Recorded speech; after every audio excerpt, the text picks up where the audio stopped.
I think I finally beat you this week, Temp. You did, actually, yes. I don't know how. I don't know what you did different. I started 30 seconds faster than you. Fair.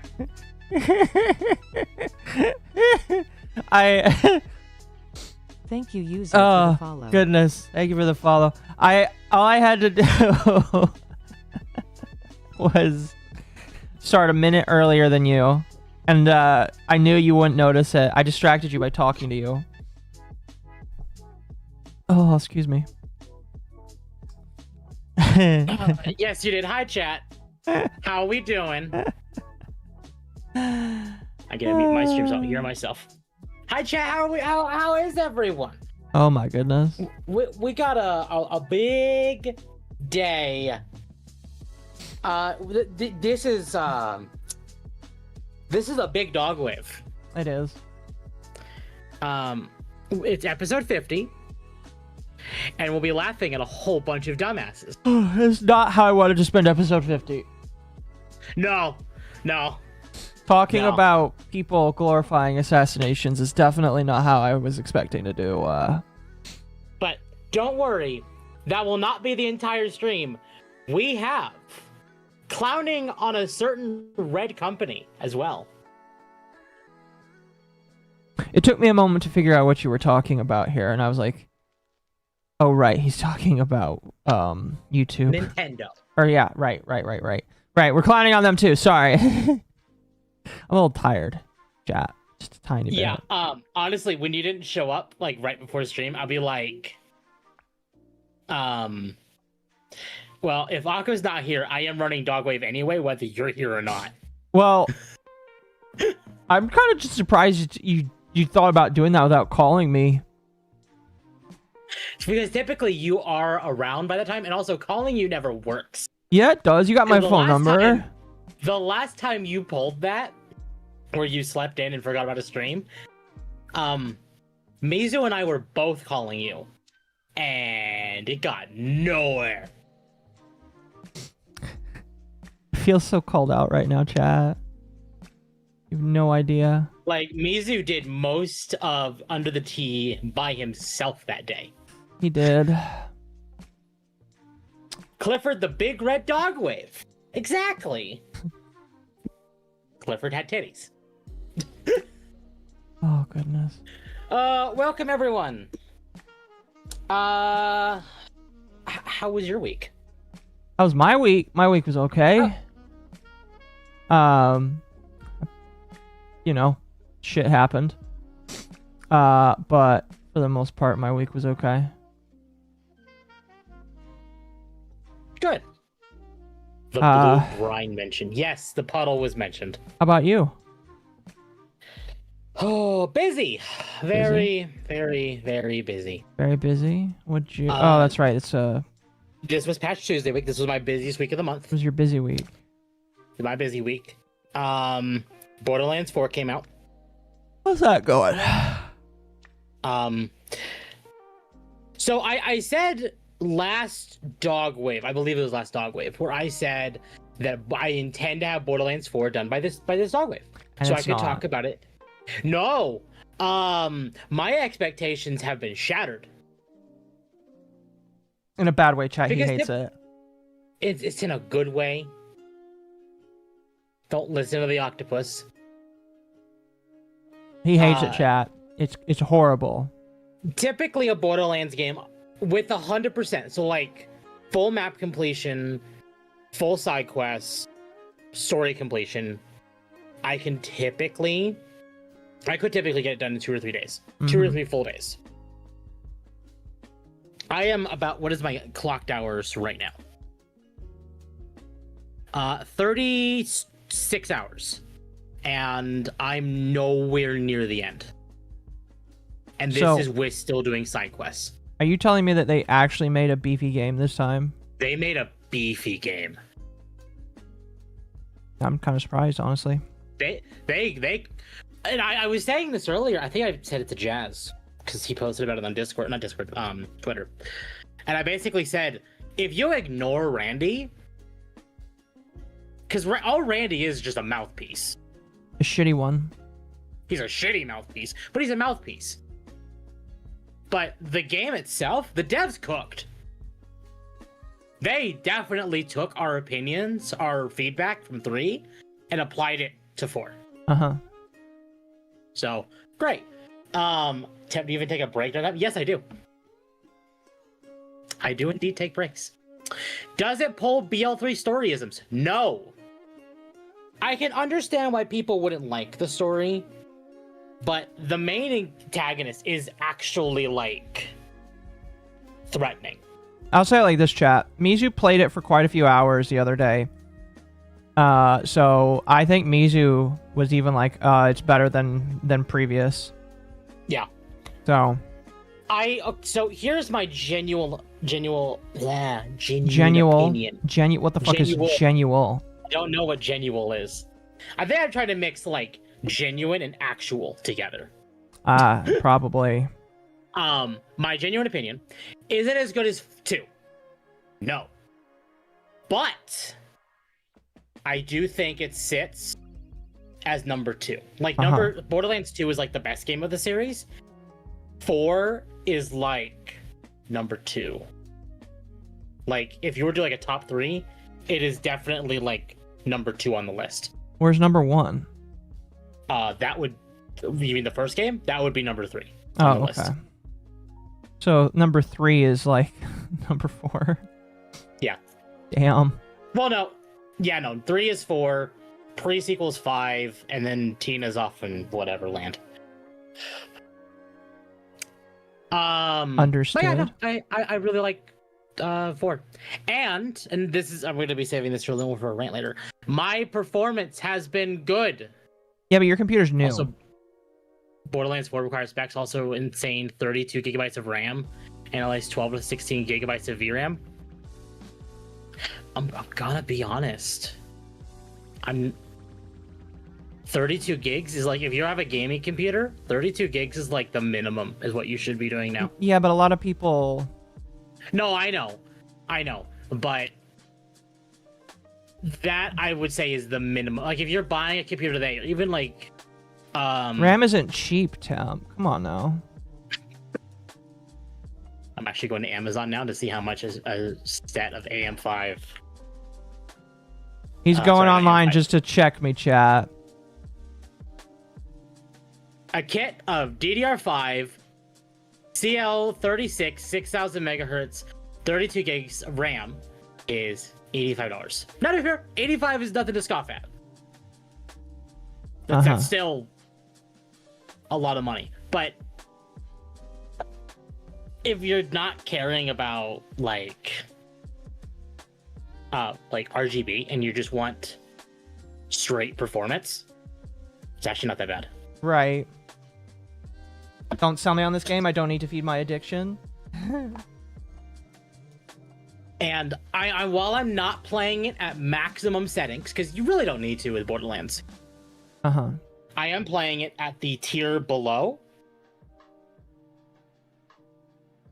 And I'm getting almost consistent. I'm pretty much getting consistent 60 FPS, no dips. The only time it dips is in like a cutscene.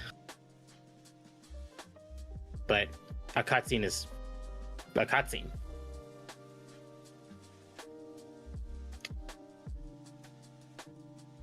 Sorry, my brain just kind of like broke there for a moment. I have like 5 ancient cities like in close proximity to each other. So what you're telling me is that it's actually a decent game. That's cool looking. It's a very competent game, yes. Okay. That's also really cool looking. Now, to be fair, I will... If you are still hesitant, Borderlands games pretty much go on sale all the time. Pretty quickly, yeah. So I would wait for it to go on sale if you're hesitant. Well, you know me. I really... You're not gonna play it anyway. I mean, like, I don't have a reason to, honestly. No, I got my Minecraft slappa right here, and I'm enjoying that. Exactly. How is the story? Is it better than 3? Yes, by a large margin. I'm not gonna give any spoilers, but there was a scene like I did one of the main bosses of the game, right last night before I went to bed, and there was a cutscene afterwards, and that cutscene genuinely made me go, "What the fuck?" And not in a bad way. Like it was like, "Holy shit! What did they pull out of their ass?" Yeah, like it was actually really well done. A Borderlands game has never made me stop moving and just made me contemplate what just happened. Because very few games do that. Well, I mean, like isn't Borderlands supposed to be like a mostly comedic style game? Like it's serious, but like it's a comedy at the same time. And this is the first time you're telling me that you've been like, "What the fuck did I just see?" No, the last time this happened was actually Borderlands 2. Which says a lot when Borderlands 4 is like so close to 2 as far as like quality. Okay. So that's good. I appreciate that. Is it better than Borderlands 3? Is it a very high bar? It's not. I understand what they were trying to do with 3, but 3 had so many decisions I didn't agree with. For one, balancing their game around streamers. Like, you constantly saw streamers playing 3. Uh-huh. And instead of listening to the overall community, when a streamer said, "I don't like this feels like ass," they would change it to fit what the streamer said. That's kind of retarded in my personal opinion. It is very retarded, and a lot of people did not like 3. I'm going to be honest, if a streamer gets to dictate how a game goes, the game devs should be run out of business. I'm sorry. Yeah. I don't know if that was a dev decision or a Randy decision, because Randy is still, to this day, tries to be buddy with all this, like, the big Borderlands streamers. I'm Randy. Randy Stare. Wrong Randy. So, I hope the dog's waving. The dogs are waving! The dog is definitely waving, yes. The dogs are waving, and the yippies are yipping. My biggest complaint about Borderlands 4 right now is how much the DLCs cost. What, $40 or some shit? So if you want the bounty packs, if we wanted to describe how the bounty packs operate within the context of Borderlands, Borderlands 2 had a piece of content called Headhunters, essentially. And Headhunters were kind of small. You could probably knock them out in like 2 hours, max. Okay. The DLC to buy all 4 of them, which is from like October to like quarter 4, 2025, all the way to quarter 3, 2026, is $40. Okay. And then the other bundle, which is the Vault Hunter pack. So usually Borderlands will do 2 big story DLCs. Not 2, 4. So these story DLCs will be like, here's a new region, here is new characters, new weapons to farm, basically a lot of new everything. For 4, they've opted to go for 2 right now. The game already just came out, already has DLC. No. It has cosmetic DLC right now, but they have season passes available for when they release the other DLCs, like a few months from now. But instead of doing 4 DLC stories, or 4 story DLCs this time around, they're doing 2. Uh-huh. But each story DLC will come with a new Vault Hunter. If you don't understand what a Vault Hunter is, it is the character you pick when you start the game. It is the character you play. Right. A new kit, a new action skills, like new ultimates, whatever. That's kind of what it is.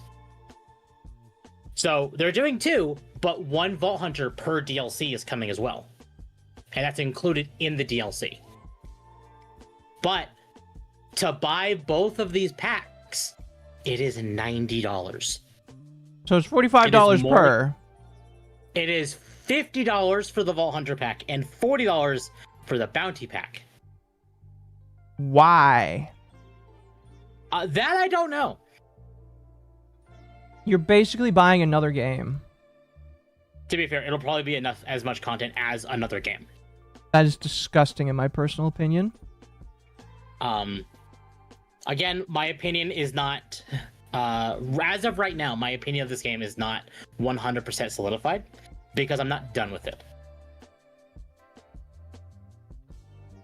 But as of right now, I will definitely be getting my $70 worth out of this game.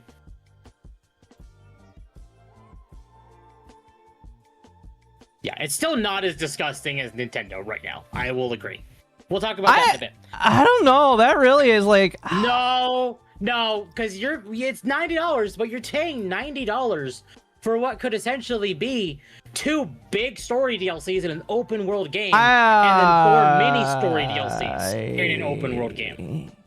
Meanwhile, Nintendo, and if we were to talk about Nintendo right now, we could talk about Nintendo right now. Let's talk about Nintendo right now. We'll make that the first thing to talk about. All right, let me pull up a Nintendo thing. We got lots to talk about, chat. We got Nintendo. We do. We got game devs being game devs. And I got Just Drive Haze. We got Nintendo being icky. Yeah, chat's like, I don't know how I feel about that. When Gearbox is less scummy than Nintendo, yeah, I know. That is... Yeah. Again, I don't know about that. I guess we'll start with the Amiibos. Okay. Do you have a screen to pull up for this?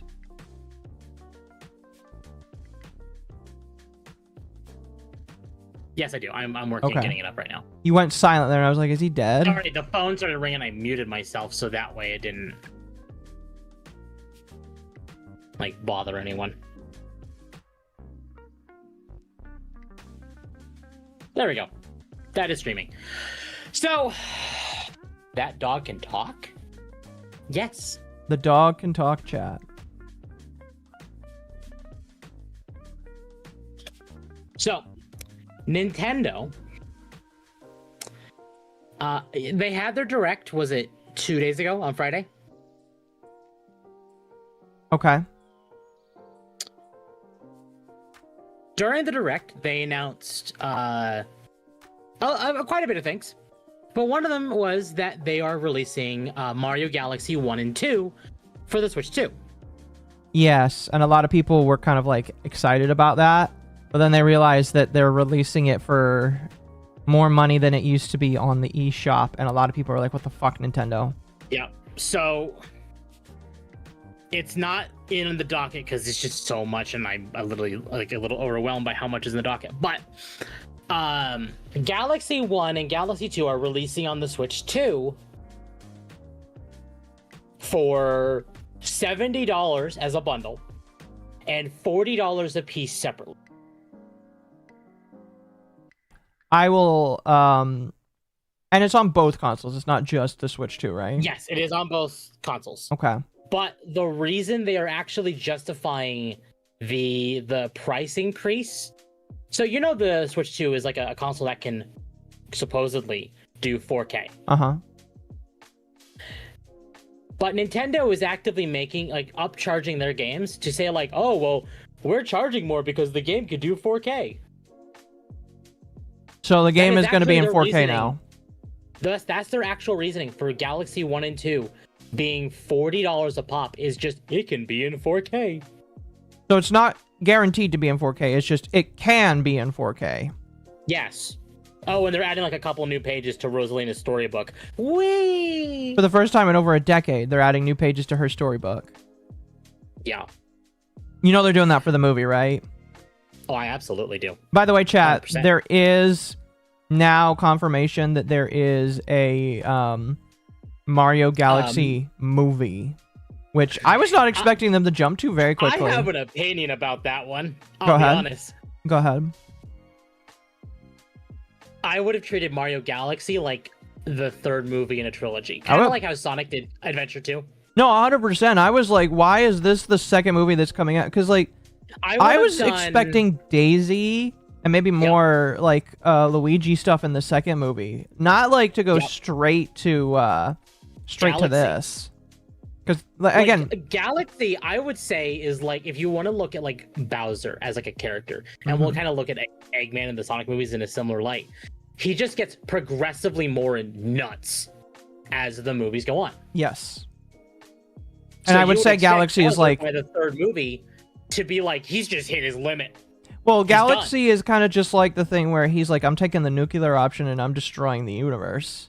Yep, exactly. Which is definitely a nuclear option, if I must say If I can't have Peach, if I can't have the world, none of you get to have that. Mm-hmm. Fuck all of you. So So I expected Mario World or Super Mario World or Super Mario Land or whatever as the sequel. But they instead went straight to Galaxy. And don't get me wrong, I think it's going to be good because the first movie was still. And they've given us no reason to say that it won't be. But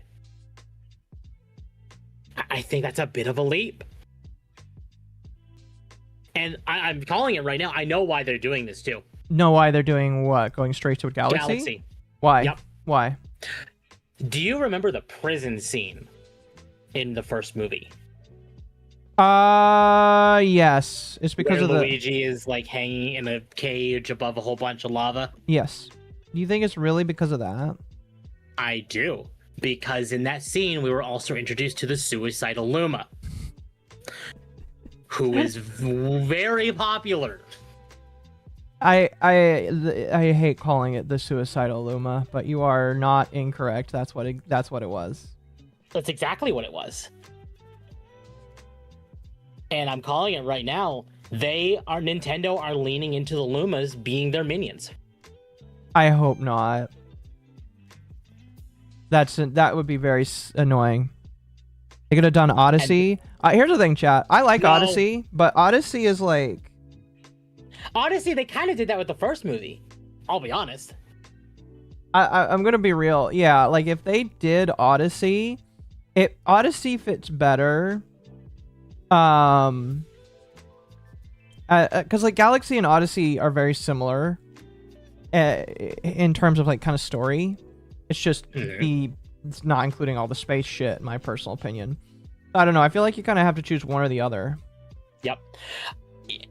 You know, I also would have suggested like a sequel could have been Sunshine, because then you could have introduced EGAD. You could have kind of set up like the situation like, oh, if they wanted to do a spin-off. I kind of was hoping for that. Sunshine is like a classic. Because the first movie was like, it felt like a fusion of like the first game, Odyssey with some of its elements, and here's something else too, is that the end credit scene for the first movie was Yoshi. Yoshi's it was the Yoshi egg. Technically in Galaxy. Yoshi's in Galaxy 2. Yes. Not Galaxy 1. But he's technically in Galaxy. Yes. But the way they treated it was very much like, here is Super Mario World. I don't know.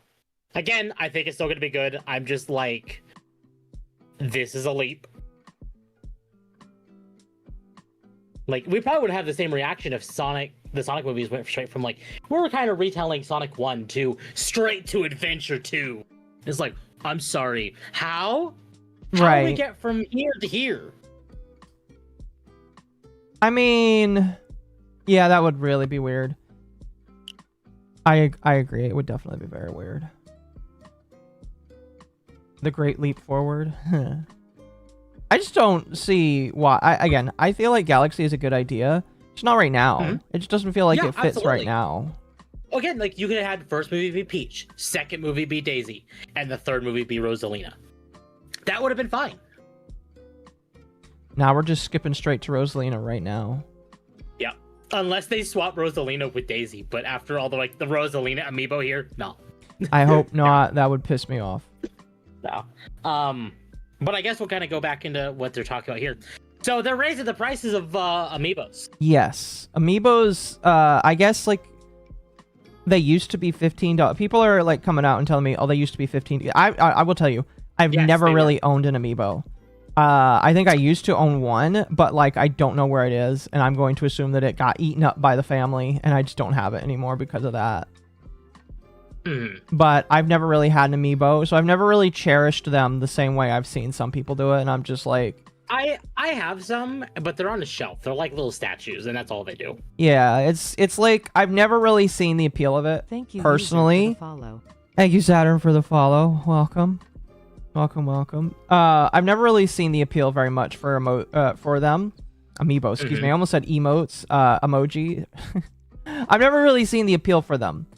Because like you use them in a couple of games and that's really about it. And most of them can be used in Smash. And I thought that was neat, but like it just wasn't that interesting to me personally. It's just me though. They're collectibles. I mean, yeah, that's fine. I just never really... Maybe it's just because none of them were anime girls, except for the Bayonetta one. There was a Bayonetta one, right? There was one for Smash. Okay. But there wasn't one, like, directly tied to, like, the Bayonetta games. Uh-huh.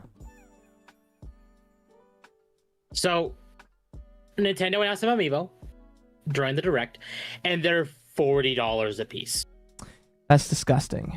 And that's just for the Mario Galaxy ones. That is utterly disgusting.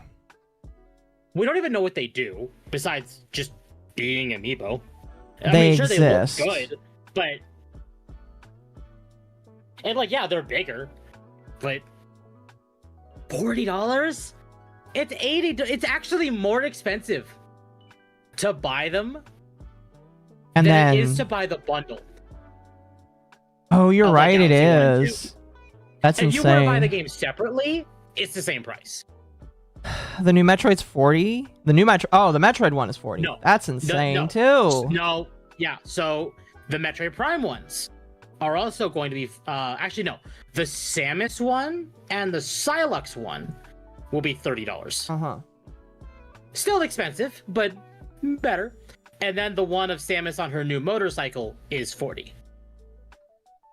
What is it with people on motorcycles these days, by the way? Because motorcycles are cool. I mean, fair. To be fair, and like, I'm not...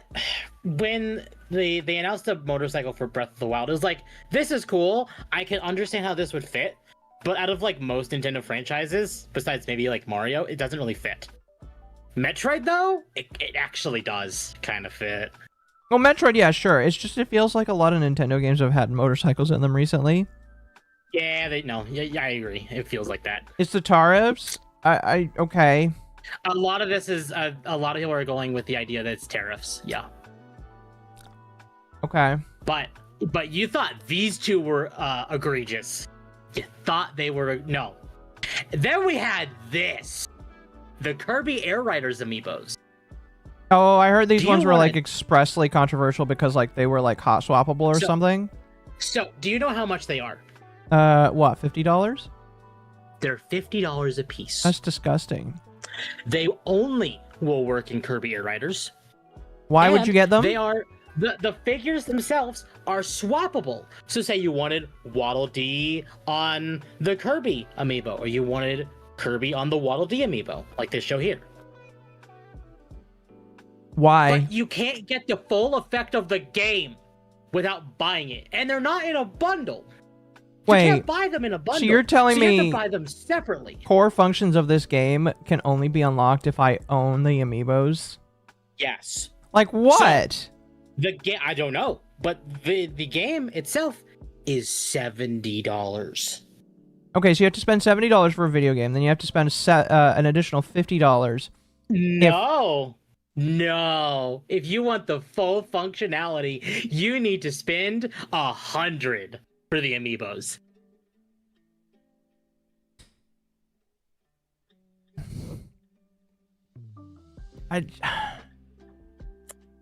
So, in order to get the most out of Kirby Air Riders, it is $170 plus tax. All right, chat, press 1 if you think that Nintendo is worse, and press 2 if you think that Gearbox is worse for who gets to out-monetize the other. It is $170 to get the most out of Kirby Air Riders. You thought Gearbox was bad. No. Nintendo has lost their mind. I would say a lot of people have just lost their minds recently, but, you know.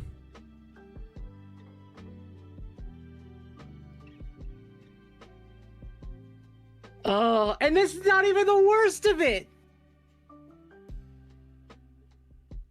That's why? We have $70 Mario Galaxy. I'm just gonna say this right now. If you buy this, you are real. Like, I don't care, but like, you must really love Nintendo that much if you buy this. Yeah. No, I was actually watching while I was doing some adulting stuff around the house today. I turned on the Blue Muppet.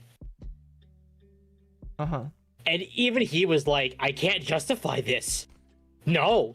Like, I occasionally, like, for a game I like he likes Metroid and Pikmin as his two favorite Nintendo franchises. So he'd go out and buy the Amiibos for his favorite franchises, which is totally understandable. I have Xenoblade Amiibos. I don't blame him. But even he saw this and is like, no. No, this is too much. I can't justify this. I don't really, again, you really have to be into Nintendo. You have to be really gay for Nintendo in order to justify this. So during that direct, they also announced the Virtual Boy for Nintendo Switch Online.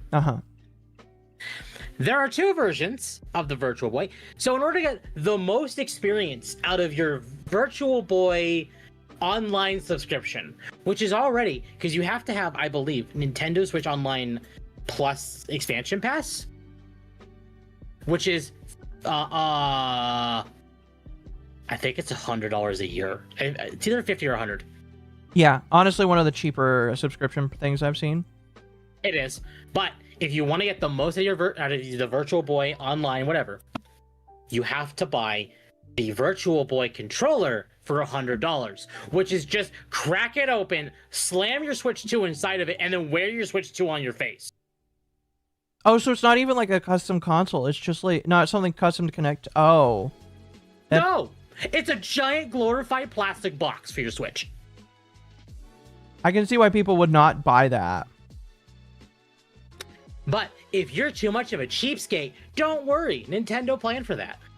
Yeah, they got the. You can also buy it in cardboard. So instead of paying $25, instead of paying $100 for a big piece of plastic to tape around your face, you can pay $25 to tape a piece of cardboard around your face with your Switch console. Yes.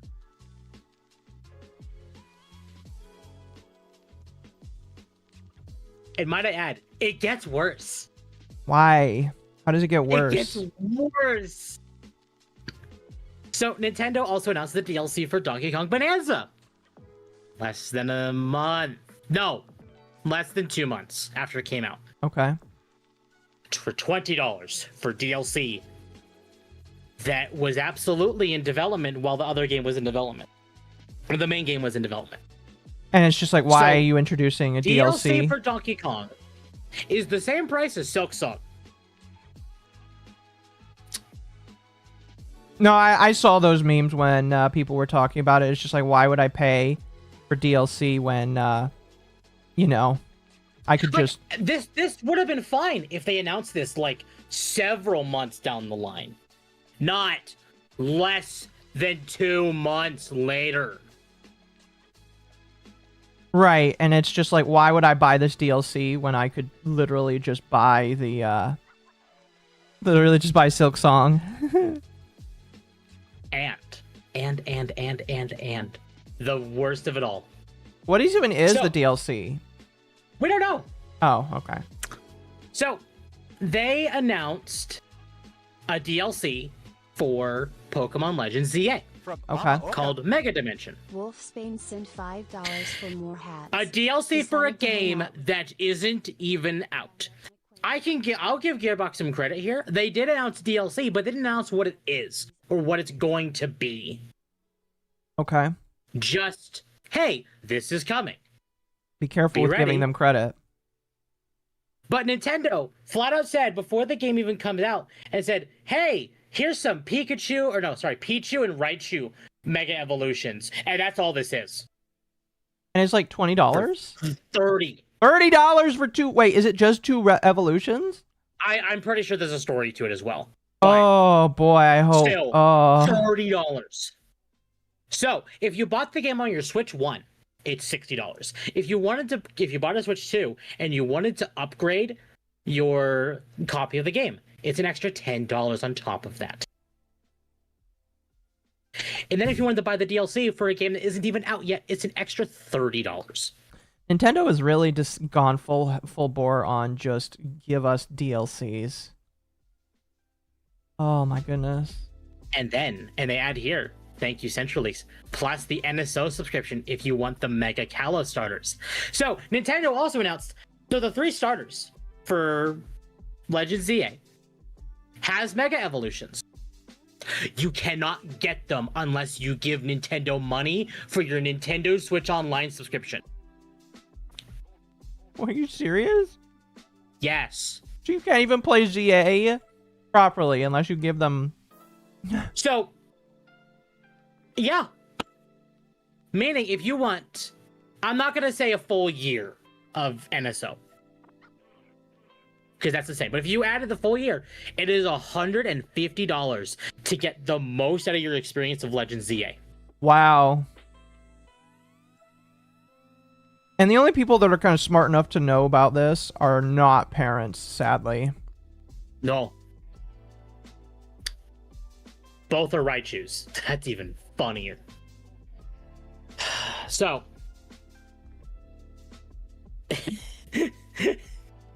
And the icing on the cake, who's ready for that one? Nintendo recently acquired a patent for summoning and battling characters. Right, because they need to continue to poison the well with their lawsuits they're doing.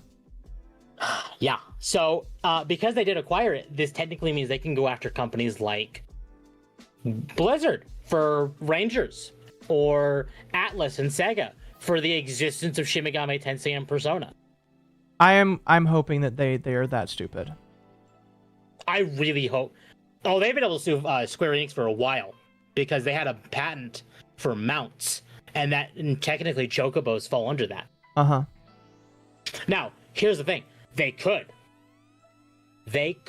go after all of these companies for it, but they're not going to.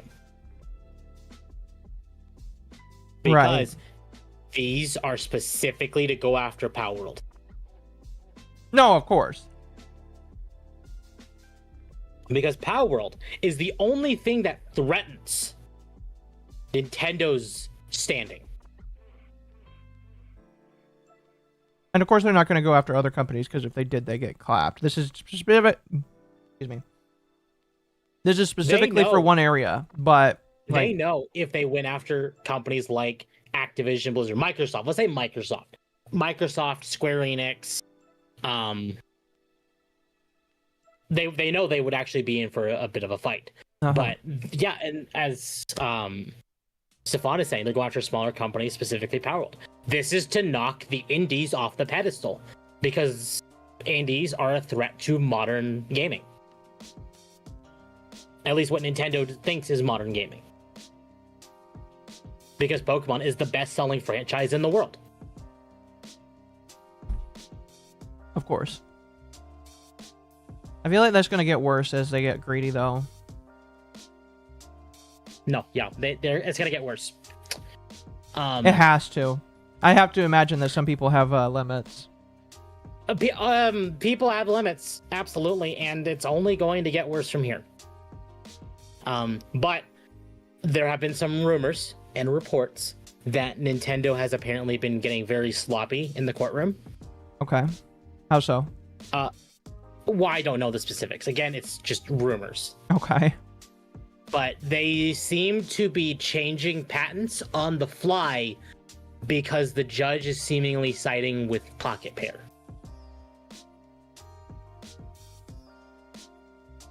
Okay. Again, I don't know the validity of that. I cannot co-sign that. But if they are actively trying to mess with the patents to give themselves an upper hand by saying like, oh, this is how it is. No, you're wrong. Change that. Judge, look, this is the actual way and you're an idiot. It's not going to go well for them. I don't think that they would be Because- that stupid, but if they're desperate. it would just be really Again, stupid if they are that desperate. I mean, like, I'm not saying you're wrong. I just think that if they are that legitimately that retarded, I think it's all over for Nintendo, honestly. And Nintendo's going to go nowhere, but I do think they will lose the lawsuit. Right. Nintendo, I do think Nintendo can be good again, but they have a long, dark, deep pit to dig themselves out of. Here's the problem. You say that, oh, they can be good again. That implies that they're already at the bottom and it's ready to start making good. They're not there yet. What needs to happen is they need to change leadership. But they're not going to, because the last time they actively changed leadership was Iwata dying. Yeah. Overconfident and arrogant. That's more proper. I would agree with that. Yep. So, I don't know.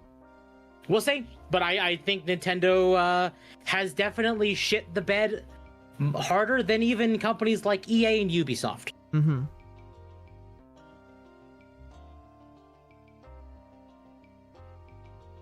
I guess So- I don't know. I guess I just have to sit and wait and see. Like, I understand your argument where it's just like, oh, they're worse than Gearbox. I don't think people care, though. I think Gearbox is just like shit to a lot of people just because.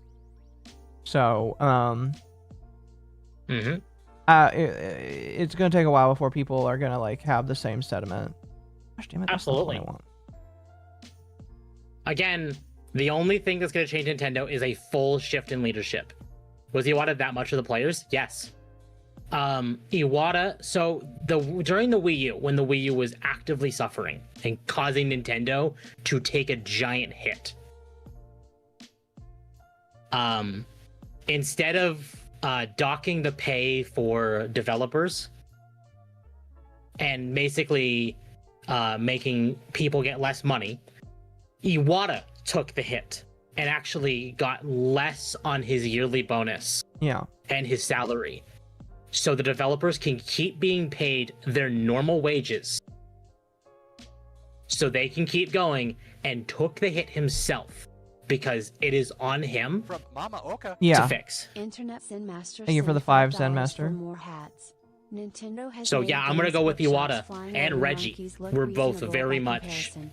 That for is the gamers. And impressive. when Iwata passed away and Reggie left, there was a definite shift in This- Nintendo's functionality. Number one, you are correct, Internet Zen Master. Number two, this is kind of what happens when you employ somebody with the name Bowser in the company. Yeah. It's kind of a joke, but like that's what happens. You know. Everything changed when Bowser took over. What's funny is they all joked about it. They're like, "Oh, ha ha ha! It's not you guys. It's just a joke. It's a silly thing. It's it's a did gaff." animations even for the Switch. And Not like this console, but like the switch from Reggie to Bowser. but like, the more that you sit and think about it, the more I'm just like, I wonder. Kirby fan I don't know, I Discovered wonder. One has milked Thank you us for the and 5, gave Kirby. $5.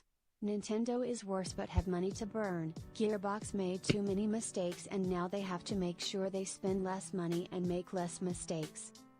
This is a good art. So, they're bringing up that Gearbox is bad, and they also don't have the money that Nintendo has. So I would agree with that. Oh, yeah. They have the uphill battle of spending less money, and trying to make a good product. If that makes sense. Yeah. I completely agree. Again, I'm not saying Gearbox is perfect. I will never ever say they're perfect. They've had way too many fuck ups. But I do think, and I treated Bungie the same way, and maybe people will look at me poorly for this. They definitely do sometimes, yes. I know. If a company does bad, shame them for it. Call out their bullshit. But when they do good, praise them. Say like, hey, you this is a good job. This is good. You did really good here. Because especially companies like Gearbox who just feel like they are perpetually online, they take notice of that. Right.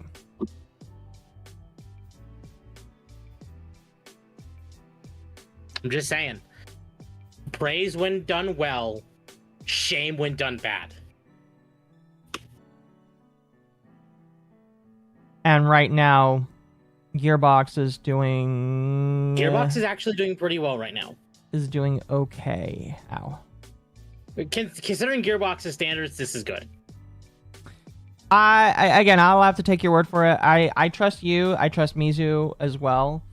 I know Malice is enjoying it. Malice has been playing it, and he's been liking it. Right. I'm not praising Ubisoft for neglecting Rayman, only to bring him back when their hubris caught up to him. No, No. The issues on Borderlands 4...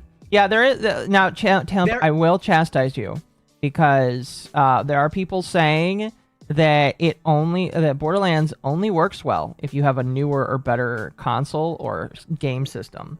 And you technically do. That. It is apparently running very bad on 9950 X3Ds and 5090s. Okay. I'd also like to point out that some of these people are trying to run it at 4K on max settings. Dipshits. So, your rebuttal is just that it runs shitty on new cards and new cards are known to run shitty anyway, so... New cards are known to run shitty, and... I would say that you can't use them as an argument then. 4K is still a luxury. It is a poor luxury. Okay. But people are trying to run these normal, I'm hearing. Yeah, so I'm running it 1440p on the very high settings. It is not the max settings. And I'm getting a consistent 60 frames. Uh-huh. I have a 13th gen Intel CPU. I have a 9070. Yeah, it's a more of a modern system. But it is actually lower specs than some of the people that are complaining. You can't defend Go Potato Mode because the devs are too lazy to optimize. Oh my God, she's got Thank you for the $5. Lowbert Tarian discovered Mom has milkers and gave $5. 4K is a poor luxury. I don't mean it like that. What I mean is like it is a luxury thing that is just kind of shit. See, Temp, I got somebody in my chat saying that they have a 3090. Are you saying that they need to be in the middle at a 40 series card in order to run it well? No. Dom is even playing it and he's fine. Well, what is he playing it on? Playing it, 3080. Okay. Night. Good night. Dom's playing on a 3080. Mouse is playing on a 4070 Ti. Like, it does come down to, like, people's cards. Because, like, I've seen some people with the same setup I have say the game runs like shit. Okay, so maybe a better thing to say is it would be it's random. Exactly, it does feel random. Thank you for the $10. If a game provides the option for 4K, then the game should function at max settings. If the game is having issues at that setting, then it shouldn't be included in the first place.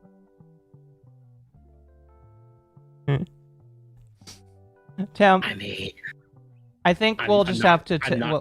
I think you'll just have to agree to disagree with the audience on that. No, I actually agree with that. If it doesn't run well at 4K, why is it even there? Mm-hmm.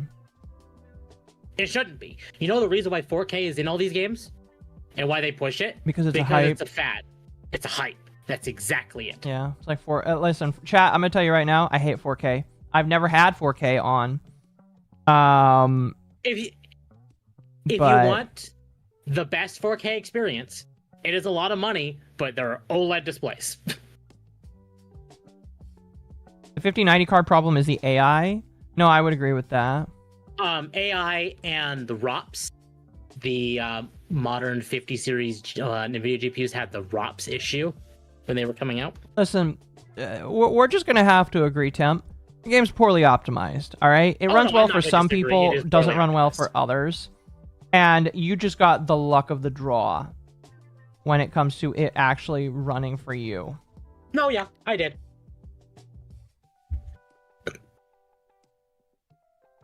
Jeez, game. Giving me a bunch of bullshit here. Hi there. I agree.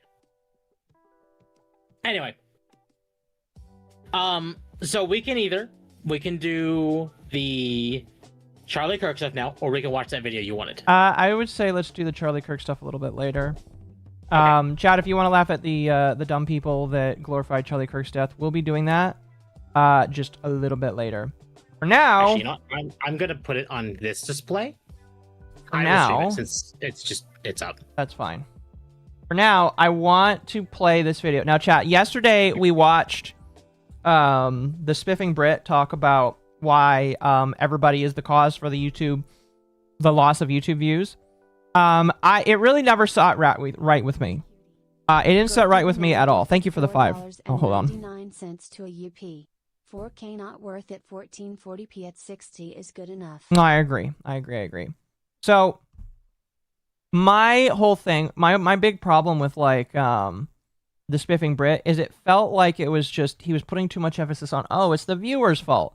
It's the viewer's fault that the views are down because nobody's watching. Why is nobody watching? Oh, it's that time of year.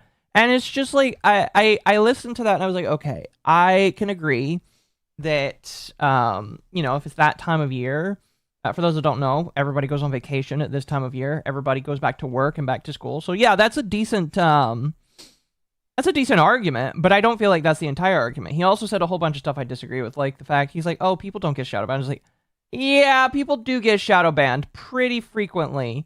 It depends on the topic and depends on what people are talk about. But yes, shadow banning does exist, and you can't really say that it doesn't. So like, when I listened to it, and even when I shared it with Mizu was like, what's the TLDR? And I gave him the TLDR, and he's like, I don't believe that. I don't trust that one bit. And I was like, yeah, I don't trust that either. So Josh Drive Hayes, who made a video actually talking about this originally, he's been gathering data and information. And I will say I pre-watched this video, chat. But Josh Drive Hayes puts, in my opinion, the best foot forward on what the actual problem, quote-unquote problem is. Okay? Now, he gives data. When I listened to this video, I decided I was going to go home from work and look at this data myself. I have looked at the data that he has provided.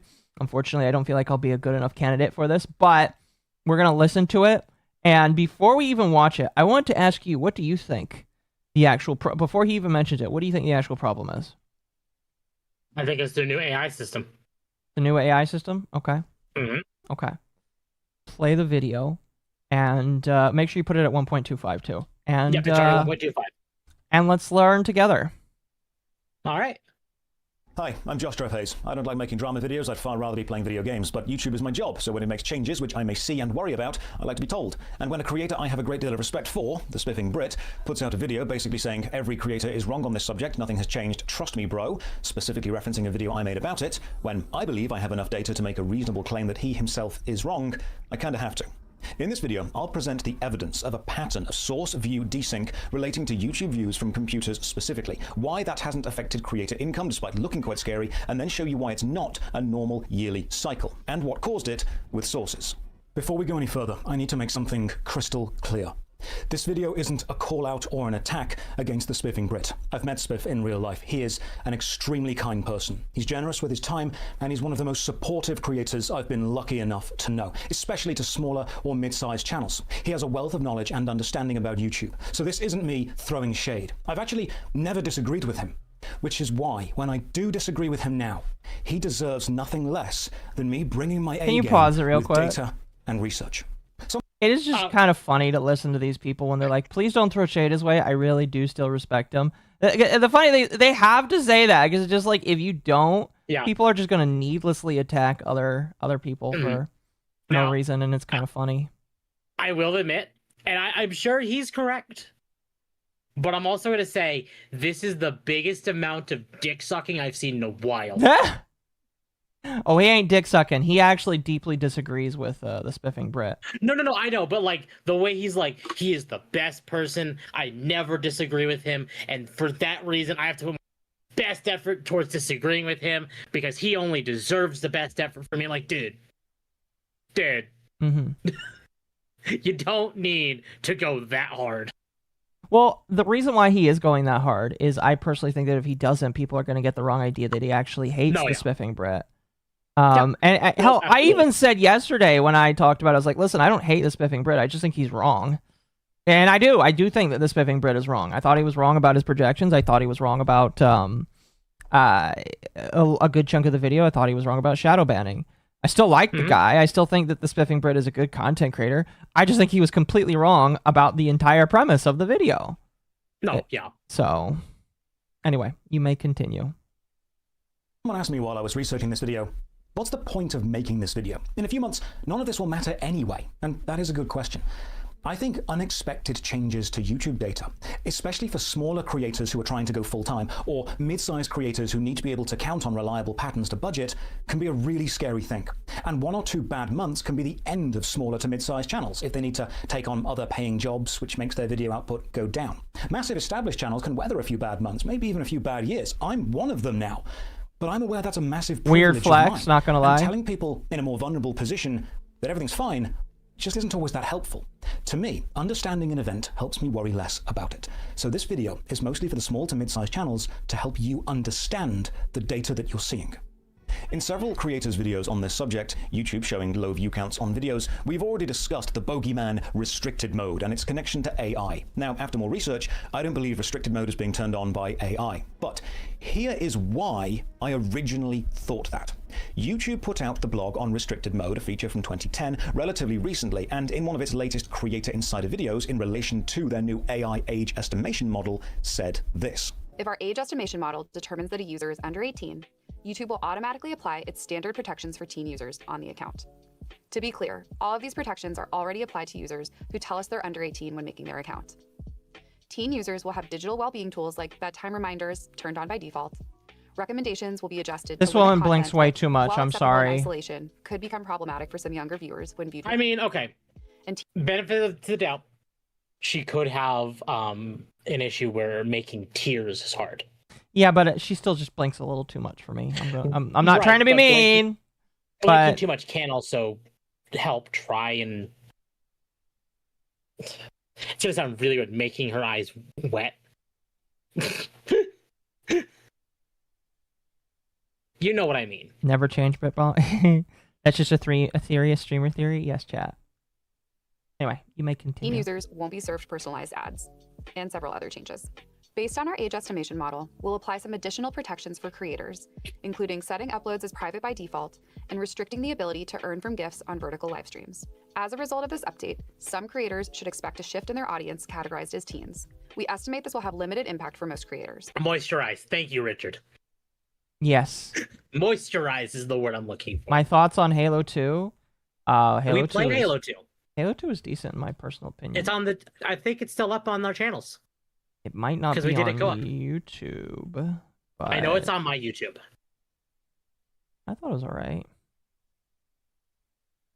That was the point where we decided we couldn't play on hardcore mode. It's the only one we did not finish on Legendary. Pretty much. Anyway. That digital well-being tools will be turned on was taken by people, including me, to include restricted mode, but that is not the case. So what has caused this low view count, and why, specifically, is it not affecting revenue? Spiff's claim that this is a cyclical yearly thing do hold By the way, some weight, pause because we do real quick. indeed see yearly cycles of view. So he does mention why is it not affecting revenue? Because like when all of these people came out and said, my channel is getting less views, you would automatically assume, oh, they're making less money off of that, right? Like, that's what I thought when people are saying, oh, my views are down. The thing is, and he'll talk about this more, a lot of these creators are making the exact same amount of money. Their views are just down. Now, how the fuck that happens is, and again, he explains it, and when he explained it, it made a lot of sense to me. But I was so confused, like, how the fuck does it work like that? Where you can have a video that makes way less views, but still have the same amount of money. And chat, you are welcome to like throw your rat theories in chat. But I want to know if people can guess how that works. And continue. And if you already watched this video, don't say.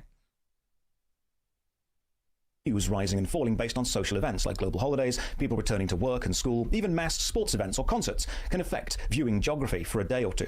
YouTube analytics do follow predictable patterns, and new creators do get caught out by these ebbs and flows of patterns, while established creators have come to expect them. I know Christmas is a great time for ad revenue, while January will be low. Patterns and data actually calm me down quite a bit. When I can see a reliable pattern, I can plan for it. But the predictability of patterns, or the abnormality of the discovered predictability, is actually what caused me to think that this event is something specific and different.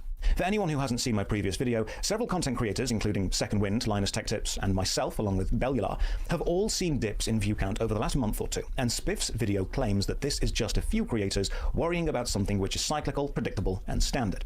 Several people even commented. So I think we talked about this. When did we first talk about it? Like 2 weeks ago? We talked about this when people started bringing up the engaged viewership, because like everybody, this all started when the master of the TDS made a video saying that YouTube has changed its algorithm. In fact, I am curious. I'm gonna look. Well, no, that. So I know when we talked about it, when you and I talked about it, we brought up how Linus said that it is possibly the membership change, where YouTube is pushing the memberships into the regular sub feed. Mm-hmm. Not like people who paid for memberships, but it's still pushing these membership videos to people who cannot see them. So it's turning some people away. It's like, why are you recommending these things that I cannot watch? Uh-huh. And I don't know if there's any correlation there. I think there is some correlation, at least, to that. Keep watching. Okay. About my video on Spiv's video, which I presented data in the decoupling of desktop views from the established correlation, and he had a very specific reply to all of those comments. He said, "Watched it, and I just don't agree.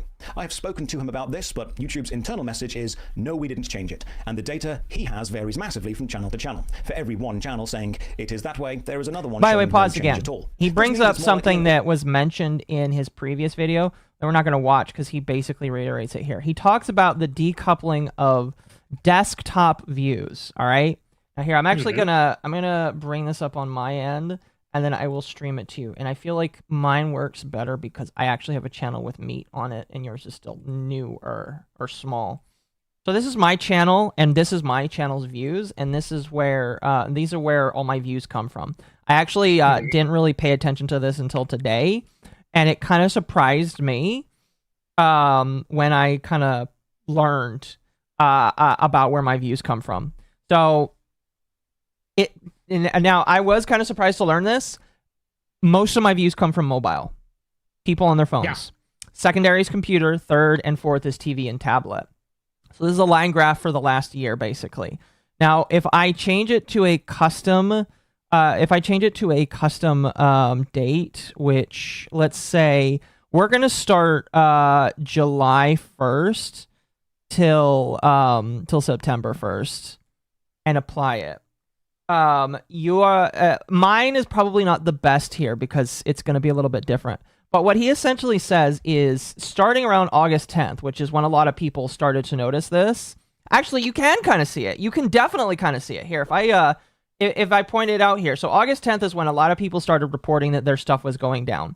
Now you'll see can you see the problem? If you don't, it's okay. It's fair. But yeah, I don't quite see it. Okay. So you'll notice that the compute here, I'll just isolate computer and mobile. You'll notice that computer and mobile is pretty accurate and pretty much exactly the same throughout the beginning of July, going through, obviously hitting up because this is where the Cinder video comes out. And then this is the 10th right here. Now, you'll notice that computer and mobile views kind of shift a little bit. Now, mobile and computer views are still kind of the same for me, but now it's way more inconsistent because you can see the consistency that it has here, and it becomes way more inconsistent going through the rest of the month here, if that makes sense. Does that make sense? No, absolutely. Okay, here, I'll zoom in a little bit more. So I'll zoom in to the 31st and zoom in. All right. So yeah, here, chat. It's way more consistent. it's consistent because it's just how the trends and all that kind of stuff work. So it's consistent. Then on the 10th is when it becomes inconsistent. Like the computer line is no longer counting the same. Like the graphs where it's supposed to go up and down, it's not counting the same, and it's just wonky. And here, if I can actually go within the last 28 days. So in the last 28 days, so as August has rounded out and ended, it has slowly started to come back, which signals that whatever the fuck has happened, it's fixing itself basically. No, so ironically, I actually have noticed it is fixing itself. Yes, it is fixing itself. 100%. Now I can't show it because I'm in a thing I actually can't pause. Shocker. But when I was having those internet issues, I was seeing a massive spike in viewership. Not spike, but like a lower viewership, which makes sense. You know, if I'm not producing the best content I can, there is going to be lower viewership. Totally makes sense. But then that continued after my internet was fixed. And that was weird. And I noticed since the last Dogwave to now, my views have practically normal. And gone back up.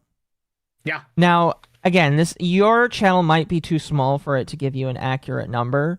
But yeah, if you do look, you might actually see that your views on specifically desktop are lower. Yes. TV gets more ads.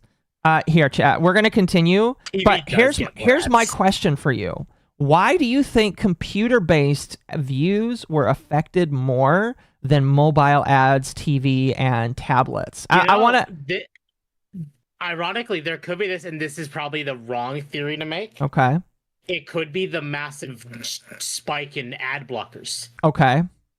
Why do you think that? Because they're not counting the views of the video, they're counting the ads. And if you're not seeing ads... Okay. That could definitely influence things. Continue the video. But I hold on to that thought. Continue the video, though. Audience change rather than a platform one. His dataset is simply too cherry-picked to be valid for me. Perhaps after more research, he might have something, but as there are just as many channels showing a trend in the other direction, it cannot be taken seriously. Now, this video isn't a call to attack Spiff at all. I read the comments on his video, and I saw many creators effectively saying he was wrong, and he called for me to do more research. So I have.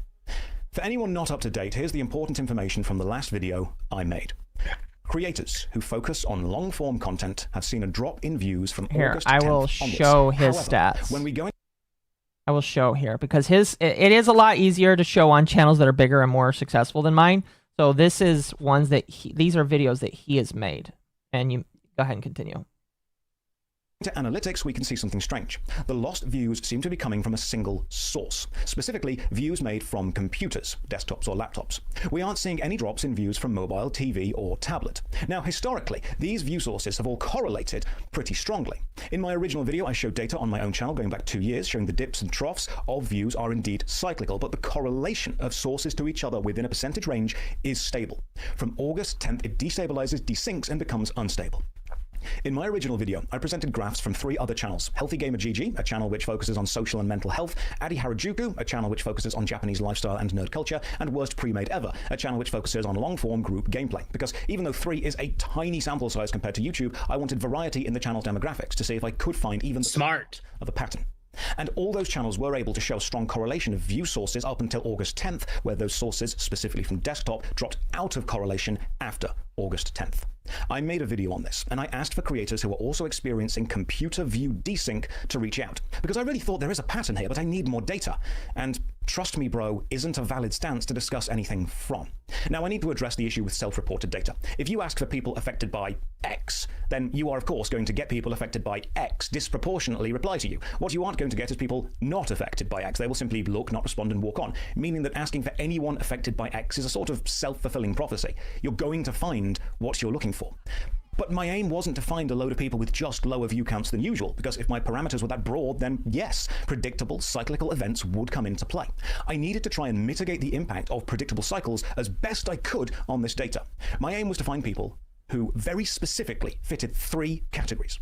1, primarily long-form content creators, so those who don't focus on shorts. And if they do focus on shorts, the shorts one, the short stuff, I'm going to be honest with you. Shorts hasn't really been impacted because Shorts are a primarily mobile-based platform, and mobile views are not suffering right now. It is purely PC-based views. Because again, it is only the PC. 100% only the PC. Excuse me, only the PC. Every other platform, TV, tablets, mobile, none of them are suffering. It is just PC. Anyway, go ahead. Long-form videos. 2, they saw a substantial dip in views on August 10th. And 3, the lost views were disproportionately coming from computer sources, causing the view graph to fall out of correlation from the expected norms. I asked for these 3 specific parameters, and then the channels started to contact me. Real Civil Engineering Gaming says exactly the same here. My money is on ad-blocked views not being counted anymore, but who knows?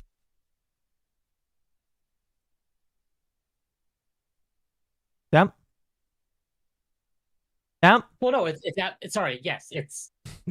You can't just pause and not say anything, man. I paused and I was gonna say something, and the damn dog was like, you gotta let me in. I want to be in." Sorry. Okay. But no, it already. My prediction is coming true. Okay.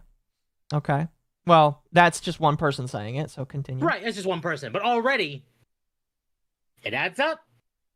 Remember this idea, we'll return to it soon. I'm the editor for Vinny Vinesource and Lie Malicious's VOD archive channels, both are long-form content, and I can confirm the same pattern happens on August 10th onwards on all the channels I manage. Abysssoft says this holds true with my channel analytics. Beatty says, "Hi, Spanish YouTuber here. Yes, my PC visits did drop on my channels, in my case from the 11th, perhaps due to time difference, and in a very abrupt way that was easy to see in the statistics." Abroad in Japan says, "Before August 10th, most of our views came from views on desktop, pretty much as they have done since 2012. Then they dropped to second, third place against TV views and mobile from August 10th onwards. Not sure how or why, but that's what we saw in the stats. As to what it means, God knows. Would be cool if YouTube could actually say if they're counting numbers differently or not, though." Joshua says, "PC gaming speedrunning channel here. I see exactly what you say. After August 12th, computer views are no longer the highest percentage and don't follow the same trends as other platforms." Dungeon Chill says, "Hi Josh, yes, same thing on my end too. The shadiest part of all this is YouTube's response or non-response." Xenos Vex says, "Hello Josh, I'm Leo, the editor for this channel. Computer views seem to have dropped slightly after August 11th, but not as much as in your examples. I suspect YouTube changed the way they count ad..." I recognize that one. Xenos Vex. I don't remember where I know that one from, but I do recognize that one. Well, the point is we're trying to combat viewbot. He'll say how many people contacted him, but the point is a lot of people that are very different, very, very, very different. So I don't think it's ad block views because how do the people handle with YouTube Premium? Here, well, again, we're just gonna continue, but like Temp's theory. I'm not gonna say the answer because I know the answer. I already know the answer because I watched this video. I'm not gonna say it, but we're gonna continue listening because he does say it. So go ahead. Proxygate Tactician says, "Mine follow exactly like yours does from August 12th, mobile and PC the same until that date. Interesting to see." JC Foster says, "Holy cow, I've been tearing my hair out about this for almost a month. Yes, I've had the same issue starting on the exact same day. I really thought I was just alone and my channel was failing in some way. Why they wouldn't tell us about this is beyond me. I even spoke to creator support and they told me there were no anomalies on my channel. Thank you for making me feel less alone in this." They were 10 examples, that's not enough. I have 75 more, so let's speed up. Maximilian Dude says, "10th goes into effect. The 12th, the full reduction stabilizes out now. Can confirm on a 10 million view channel per month. Desktop views went down significantly. No Justice MTG says, my data shows that..." This sounds way funny on 1.25 speed. It does. Views to consistently a third after August 10th. Roxnet says, "Music discussion channel and my desktop views plummeted since the second week of August, having trouble even getting new content to get pushed at this point." Hockey Hoshi says, "Racing game creator here since 2022. My computer viewership has been consistently 5% higher than mobile phones at number 2. On August 7th, computer starts to drop below mobile by an average of 5%, so roughly 10% below my average, but does actually begin to recover on September 7th. Desync says, "Yep, same here. Computer dipped below mobile on August 11th, 10th in America and elsewhere. Interestingly, it has since returned to normal ratios again, starting on computer views being on top again on the 2nd, first in America." In the original edit of this video, this goes on for 11.5 minutes, and I share... Oh my god. Yeah. Because I think you get the point by now. Jack is a mimic says, "Even with a small channel, my desktop watches were cut in half on August 10th. Over on Twitter, Avalanche Reviews then sent me proof of his analytics changing. Legendary Drops then sent me proof of his analytics switching on August 10th, with computer historically dropping to the lowest it's seen. Frederick Knudsen from the YouTube channel Down the Rabbit Hole then contacted me and said, 'Hey there, thought I'd just report in after seeing your new video. I can confirm a dip in only desktop views during that time frame by about a third. I'm sure you don't need more people confirming what you already know at this point, though.' Wheezy TF2 contacted me via Twitter saying, 'Hey Josh, just wants to provide another point on the algo issue graph for you. My desktop mobile viewership is definitely at parity. My last view, upload September 4th, received a drastic decrease in desktop viewership compared to prior months. The difference is striking.' Rory Khan also reached out saying, 'Hey Josh, not sure what the best way to reach you was, but here's my graph with the data you were discussing in your recent YouTube video. My hypothesis, after August 10th, we see a significant dip in desktop views compared to mobile views.' Majula reached out and said, 'You are one shrewd son of a gun. August 10th, my desktop traffic gets cut in half. September 9th to today, it begins to climb up a little bit. For the first time since August 10th, it finally surpasses TV views again.'" Now pause that, by the way. The Path of Exile creator Talkative tried contacted me and sent a screenshot of his...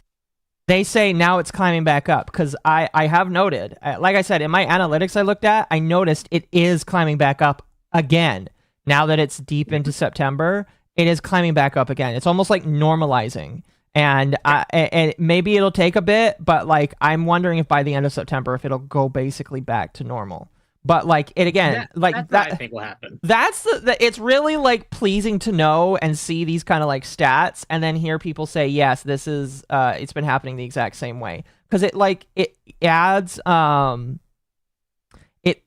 lot of fucking I don't know really how to say it, but it like makes it easier to digest when you feel like you know that multiple other people can correlate the same shit that you can.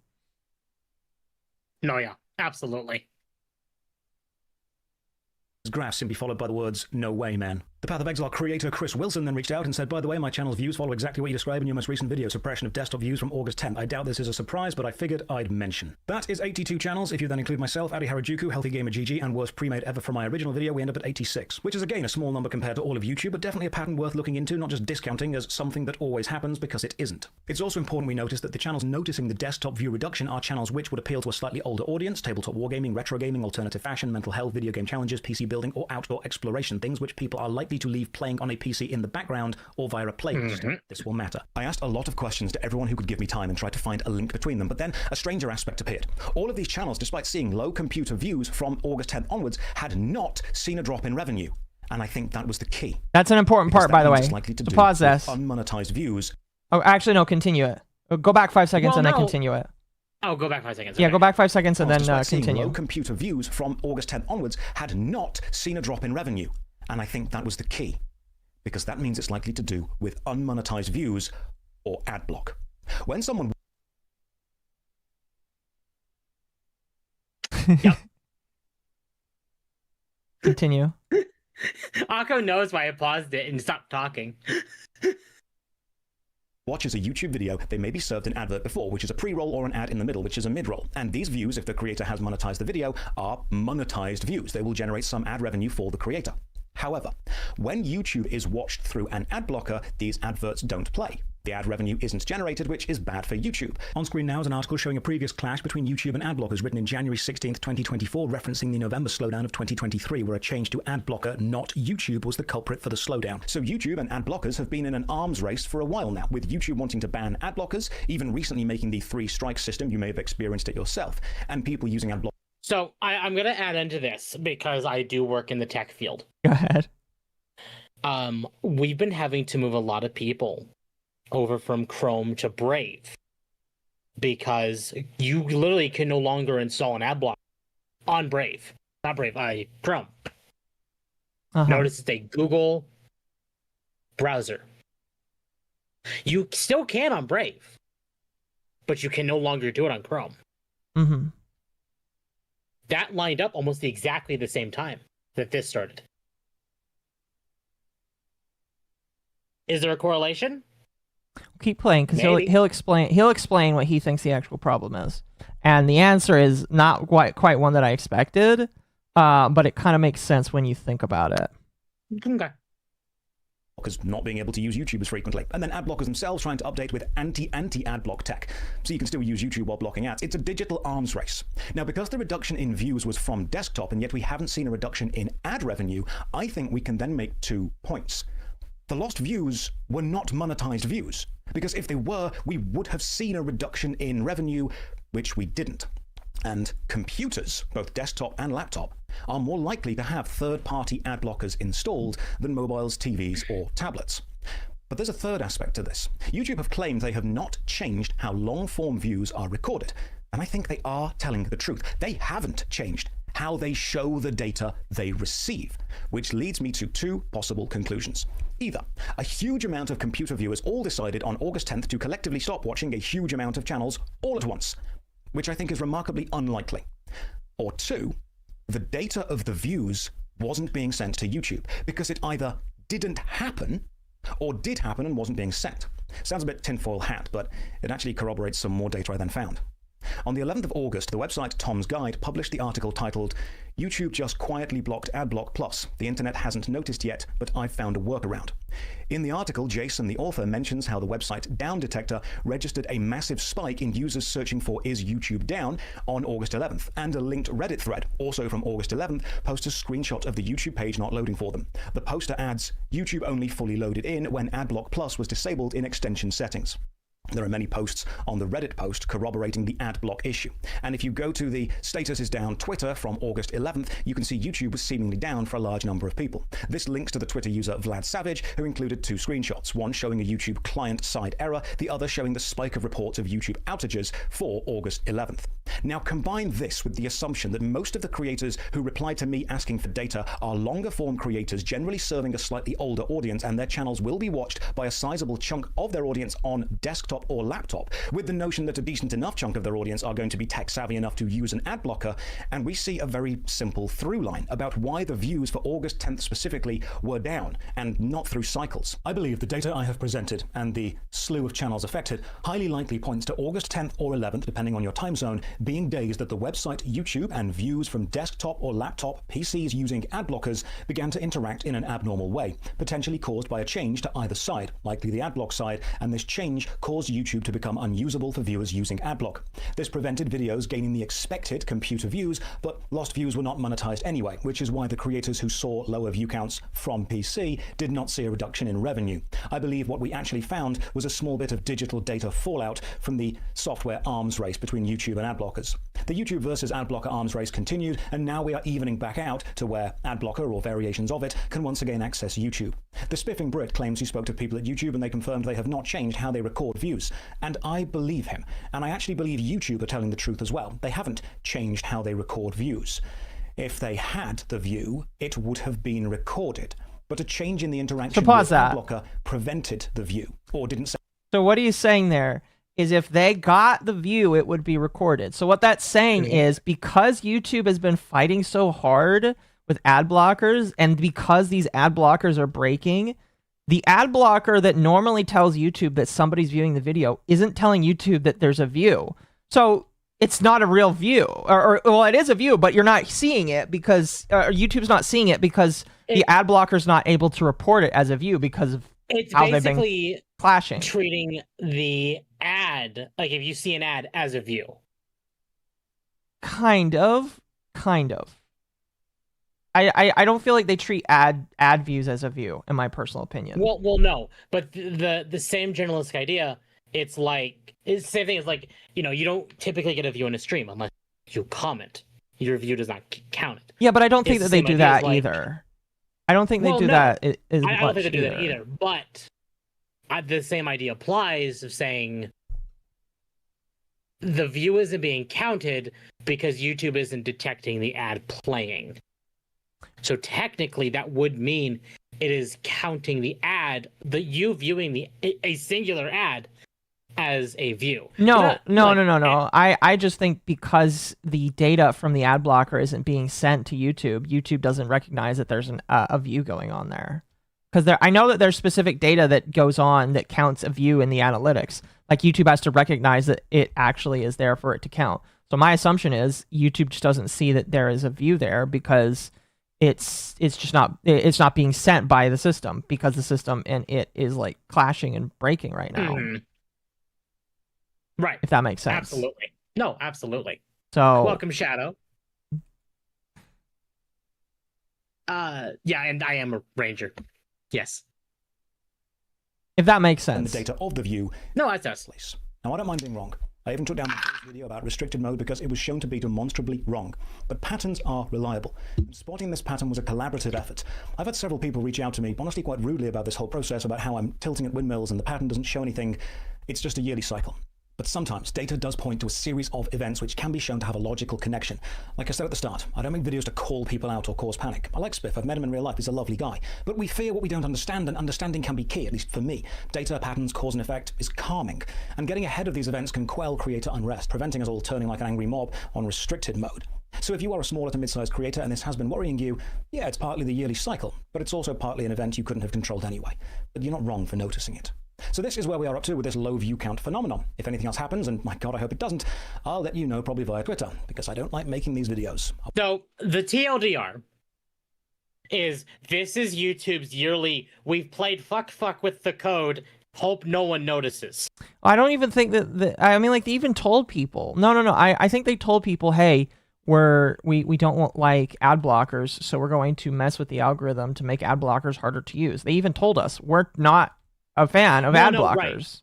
Right. We're not a fan of ad blockers, but there was something they changed within how YouTube functions that caused this to happen. Yeah, that they didn't tell us about. I think that they told us everything that had. And again, I don't really trust YouTube that much. They told us everything they needed to tell us, not everything they should have told us. Sure. Yeah, I yeah, pretty much.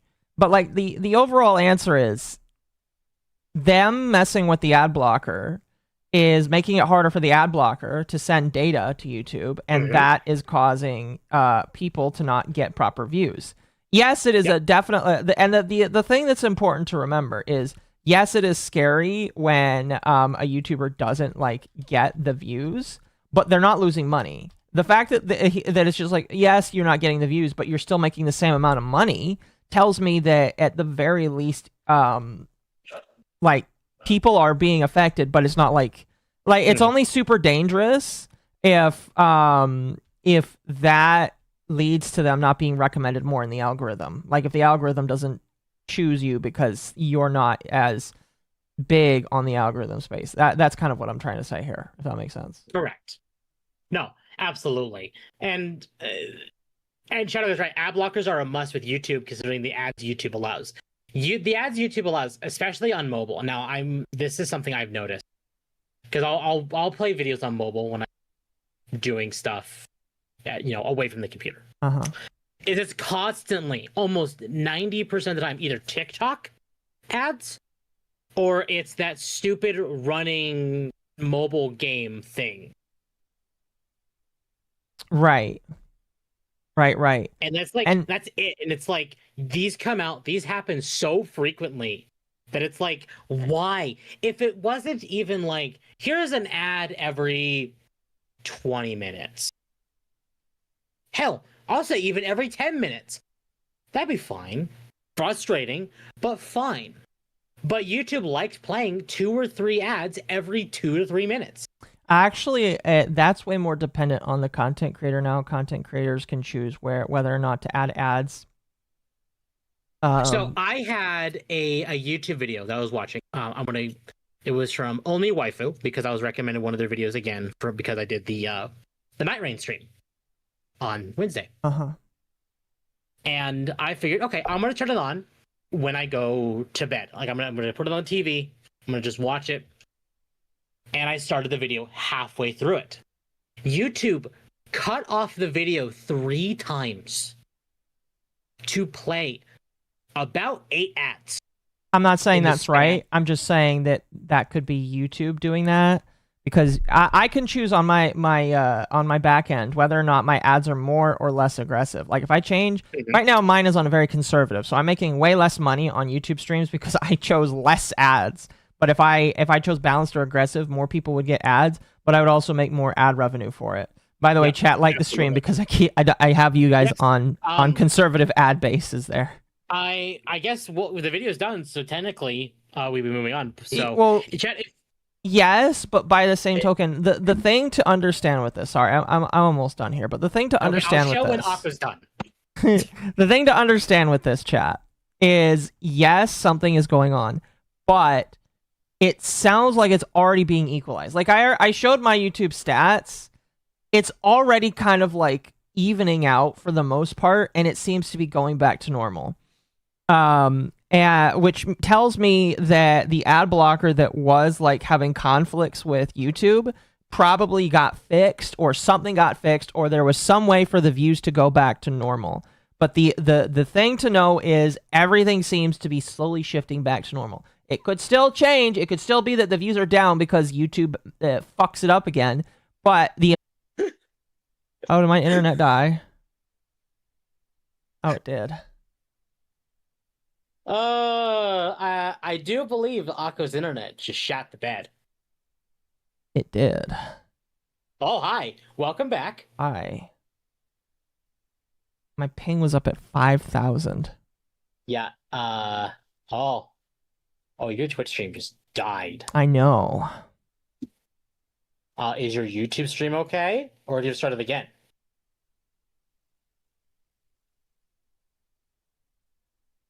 Akko became takoyaki. It appears to be okay now. YouTube is back up and running. So Okay. cool. My delay is 30 seconds, though. Ouch. Cool. Temp fix Akko. I can't fix that. This is something that will only be fixed when Akko moves. And ironically, this is what I wanted to talk about at the beginning of the stream. And saying, like, this is episode 50 of Dogwave. I really wish we could have done models. But Akko literally cannot because of the internet. Mm-hmm. At least it's back. At least it's back. It is back. It always is on Sunday, too. Always Yeah. on Sunday. Anyway. Anyway, all I will say, just to round it out, is if you're a YouTube creator, don't worry too much because your money is not really being affected. If you're worried about ad revenue, your ad revenue is not really being affected. It's just views that YouTube doesn't consider legitimate don't count anymore. I consider all views legitimate. All of you guys use an ad blocker, even though YouTube says I can't promote it and I won't. I appreciate you no matter where you come from. So use whatever you feel is most comfortable for you. I just won't be actively promoting it anyway. Exactly. That's all I got. So now that Akko's done talking, if you like the content I produce, I greatly appreciate it if you leave a like, comment, subscribe, hit the bell for notifications, like the stream, all the fun stuff. Join the Discord. The Discord is the best place to know when I go live. In fact, just in case, I'm actually going to do this in Akko's thing as well. We are on our way, to 600 subs. Sorry, to 600. So if you enjoy the content, I greatly appreciate the support. Like the stream chats and consider giving the Yippee some ice cream money. Yeah. Anyway, I think we can move on from Josh Strife Hayes on to the next topic here. I think we've labored on it long enough. Yes, we have. But I hope that was educational. The truth to the matter is, everybody's wrong. And if you're a computer user and you use ad blocker, YouTube doesn't think you're real. We're gonna do a couple smaller topics, and then we'll get into the meat and potatoes tonight. Transition. Yes. So there was a patch for Silksong. Uh-huh. Now, I'm not mad about this because there is a difference between developers testing things and players testing things. And 99 cents to a UP. But also, I actually have YouTube Red. I wonder how it affects in this patch for Silksong, they had updated a couple of the bosses. Yes, they did. Also, really quickly, chat, when it comes to YouTube Red or YouTube Premium, I don't think that does affect it because when you use a YouTube Premium, you already pay YouTube for no ads. So maybe it does, maybe it doesn't count it. I'm going to say that because you already give them money, it probably does count already. But if you also use Brave or ad blocker, don't know, honestly. Can't really answer that. Anyway, continue. So a lot of this patch was a lot of bug fixes, which is good. But there was a couple of bosses that were soft nerfed.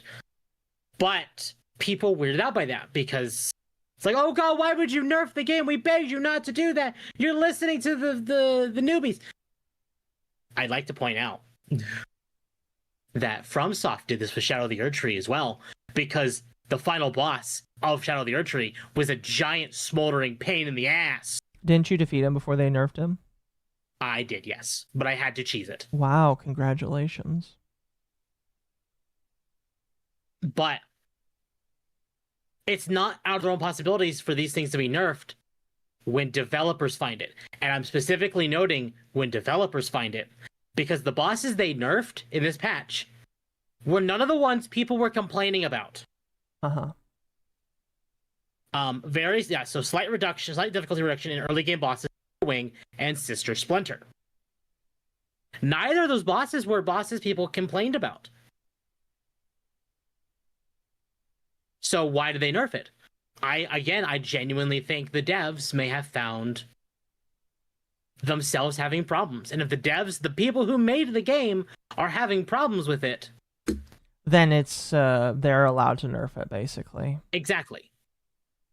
Maybe that's just they just themselves need to get good. I don't know. Very plausible. Again, Sister Splinter is one of those bosses that I can understand them nerfing, because the boss itself isn't hard. Isn't it that the one with the ads?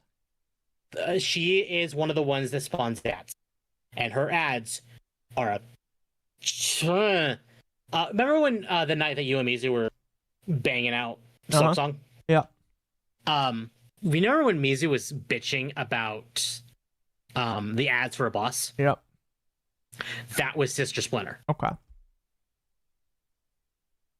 The ads make Sister Splinter a pain in the ass. She's not hard. Okay.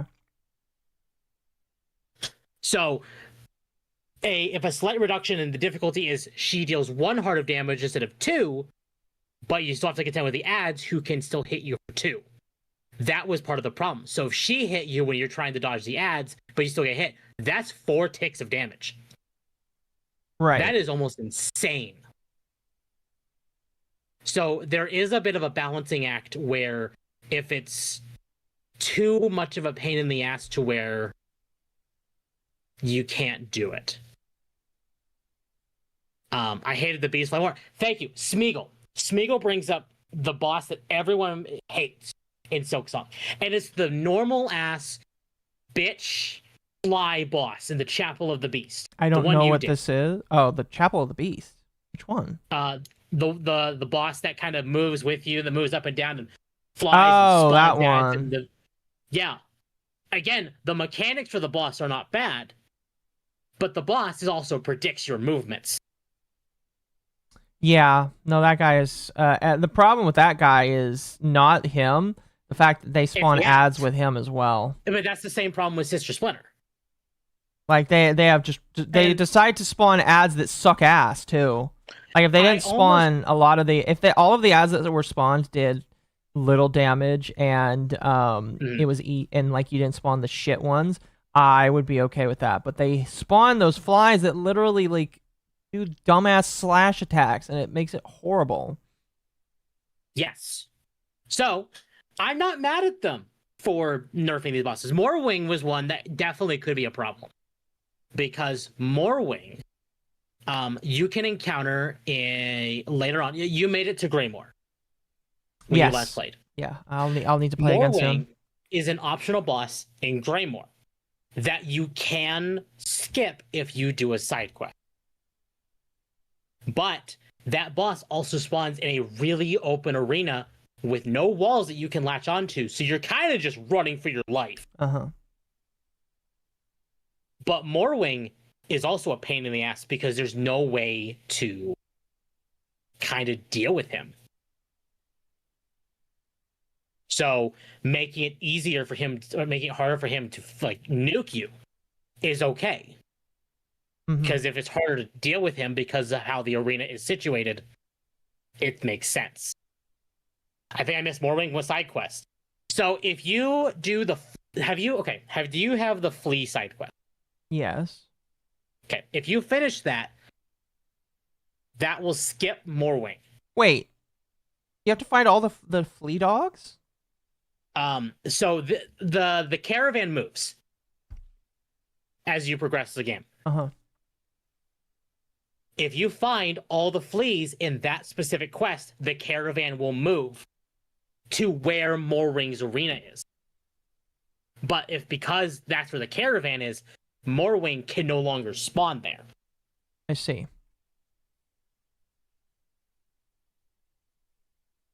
And Morwing is also one of the only bosses, if not, I think the only boss in the game where an NPC can help you. Yes. There's a few times an NPC can help you out. In Silksong? In Hollow Knight, yes. But Silksong, as far as I'm aware, that's the only boss. No, Again, what about the map? What about the map maker? No, I'm talking boss fights. Potato, I guess. I guess I inadvertently skipped Morwing. Morwing is fightable. You can encounter Morwing later. Morwing is not gone. It's just Morwing is gone from that spot. Oh woo! Yeah. Oh woo! The fleas are great. We love the fleas. I'm worried what happens when you find out what you get too. from all the fleas. Is it wrong? I kind of want like an attached object so I can put on this model that's just one of the song fleas, and I can just put the flea in the dog's hair.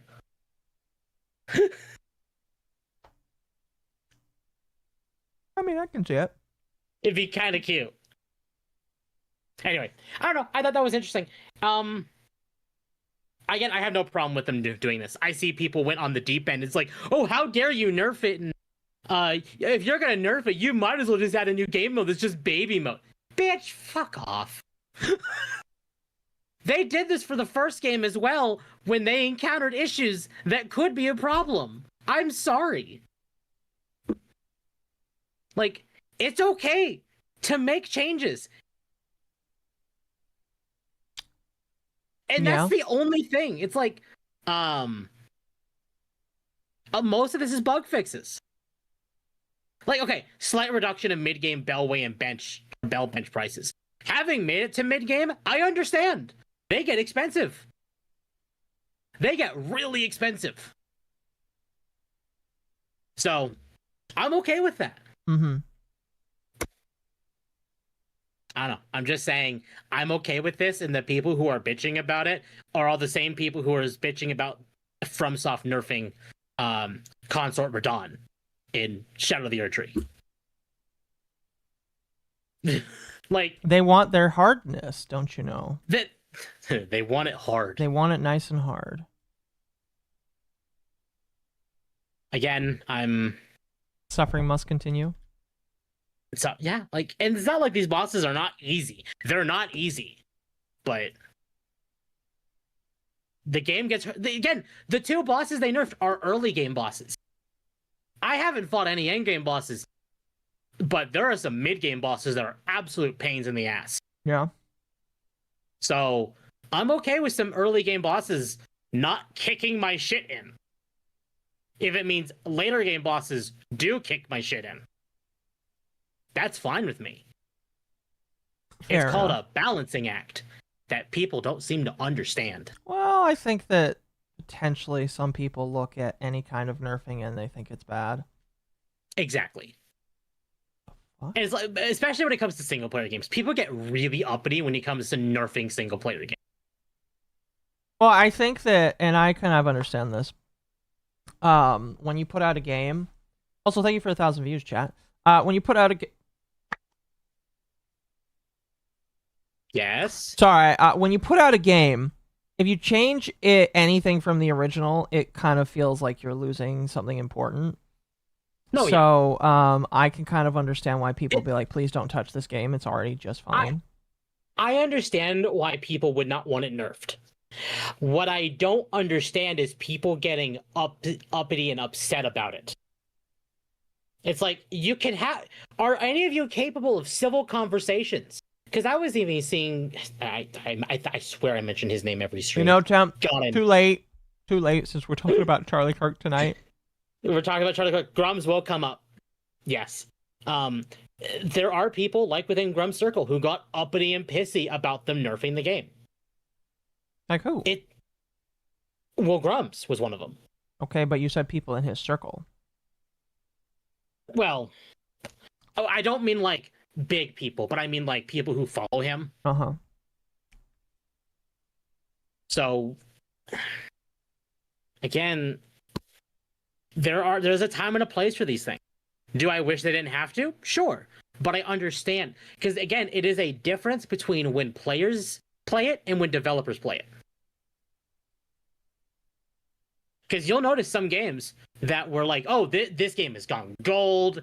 There's no problems with it. It's going to launch a complete product.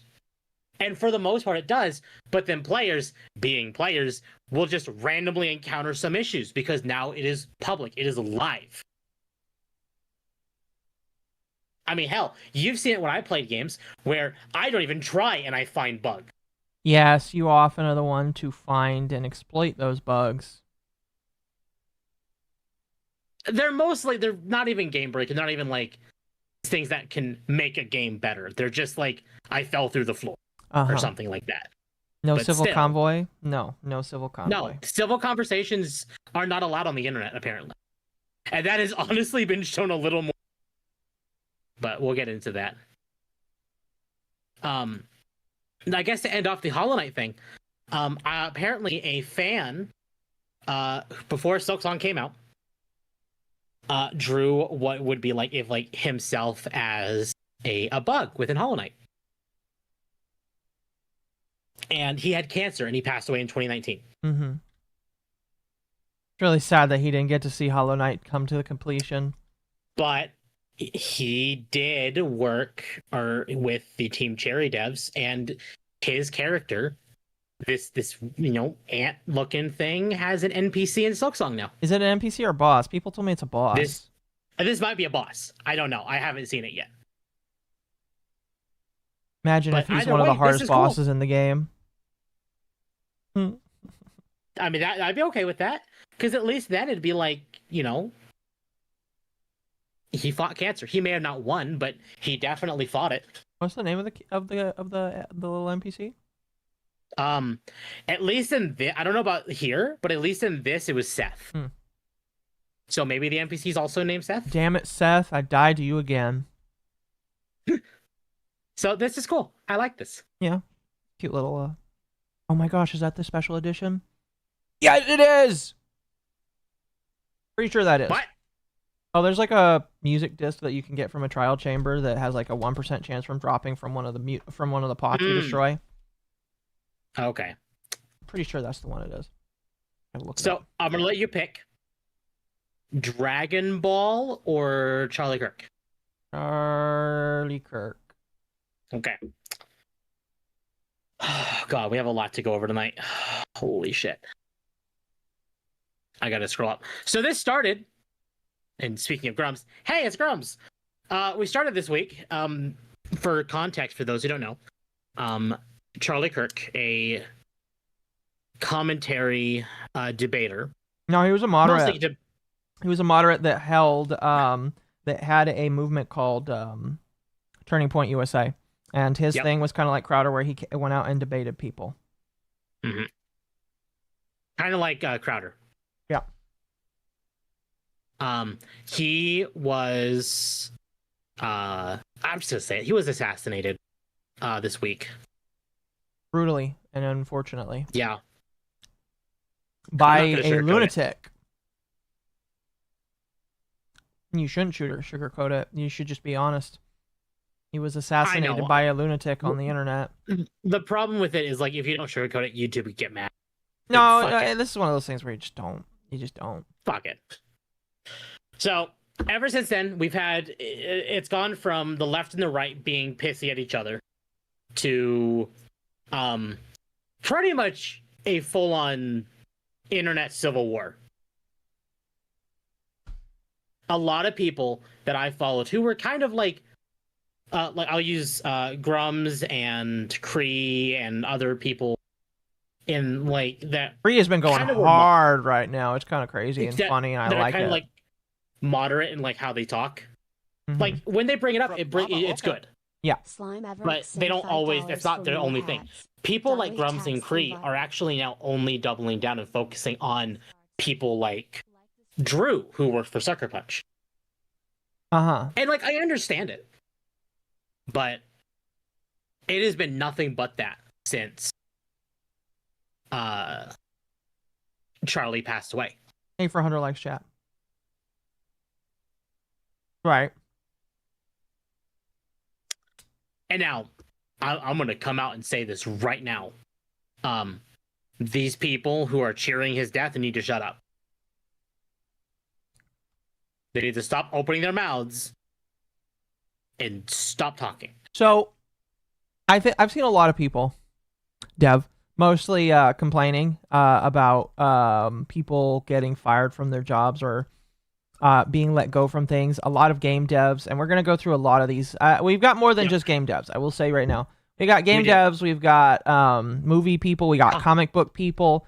I hope we've got the right. There's one that I was thinking of. There are a couple comic book ones, very specifically DC and Sonic. Yes. Actually. And we're going to go over them tonight, but the question of is this cancel culture has come up. And again, people have been like, oh my gosh, this is just the right canceling people now. And I feel like it kind of goes beyond that. Because like my opinion has always kind of just been like, I don't believe in cancel culture. But if you do something really stupid and disgusting and retarded, like this, because I will just be honest here, and people are allowed to, you can disagree with me if you really want to, but I think you're wrong. But like if you glorify violence, if you wish for violence on other people, I don't feel like that. That's it's not with the First Amendment. Because First Amendment is freedom of speech, but there's specific carve-outs that purely rotate around violence, advocating for violence, or putting people in positions where they are exposed to violence. I think could be wrong, but like screaming fire in a non-burning building and people getting hurt because they're afraid they're going to die. That's an example that I hear people talk about a lot. And it's just like I think the thing that's important for me is just like I do believe that people are allowed to be critical, even allowed to disagree with other individuals. But when you glorify the death of other people and push for it, and like I'll use Hassan as an example because Hassan is like really stepping in it, and I am very like surprised that he hasn't. I am really surprised that like Hassan hasn't like had something happen to him. Like, and I'm not gonna wish anything happens to him. I mean, but like, especially this week, he is definitely being looked at under the same microscope as people like Drew here. Right, but I like look at how he's acted, how he's talked about certain people or talked about other people, and how he's just kind of like been nonchalant about a lot of stuff that's going on. I just listened to him and I'm like, how the fuck haven't you gotten picked up by somebody yet? Because really, yeah. I listened to the people I like listened to how the killer, the guy who did it. Right now, people are trying to scramble to figure out what his political leanings are, what his ideologies was. I really don't care, in my personal opinion. Like if he's right, left, or center, in my personal opinion, it doesn't matter. Right now, there's a guy that's dead, and we need to deal with the individual who who did that, and then we also need to punish people that do that more. There are signs pointing to the fact that he was probably a more left-leaning creator. He apparently had a partner that was trans. I really don't feel like that matters, but apparently the trans partner was way more left-leaning. So, people are going to do whatever they want. And so my thought process is like, it is a slippery slope's not the right way to say it. It is like a very fine tightrope to walk to make sure that we don't like try and build boogeymen. But like, I feel like right now, if you're somebody like Hassan that is stupid enough to continue to glorify violence, because and people tend to forget that Hassan oftentimes, all right, oftentimes likes to glorify and ask for harming of other people. People have been posting clips of Hassan saying, "Oh, this person needs to die. This person needs to be taken out," and I just like when I look at that, and then I look at how these extremists that we do see do these things go. I say to myself, is it any surprise? Excuse me.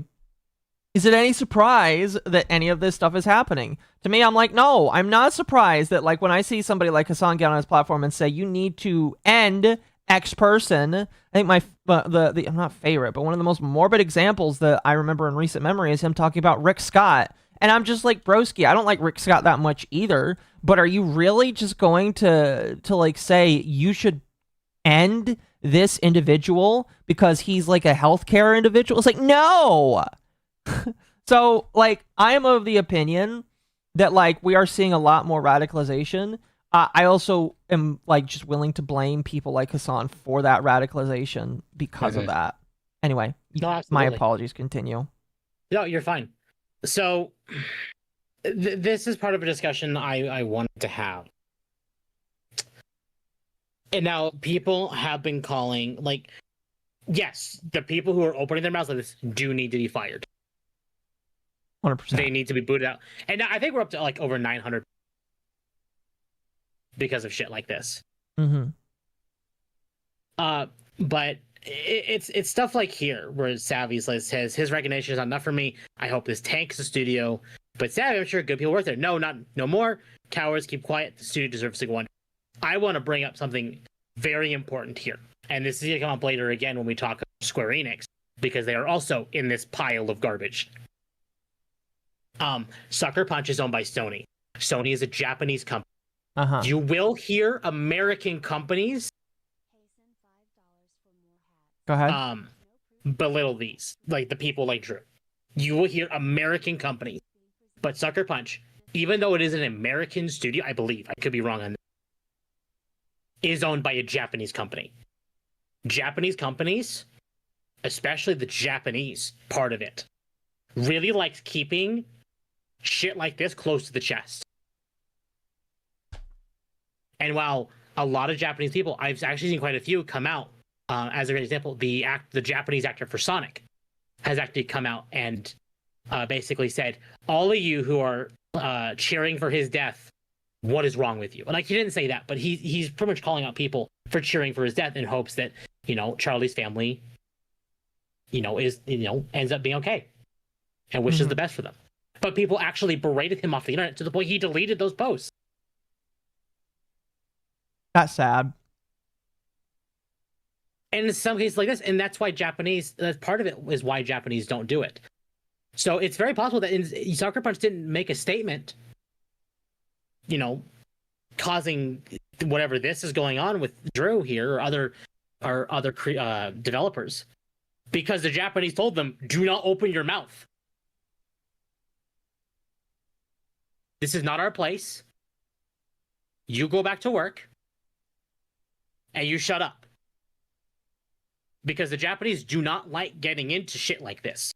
No, typically they really don't.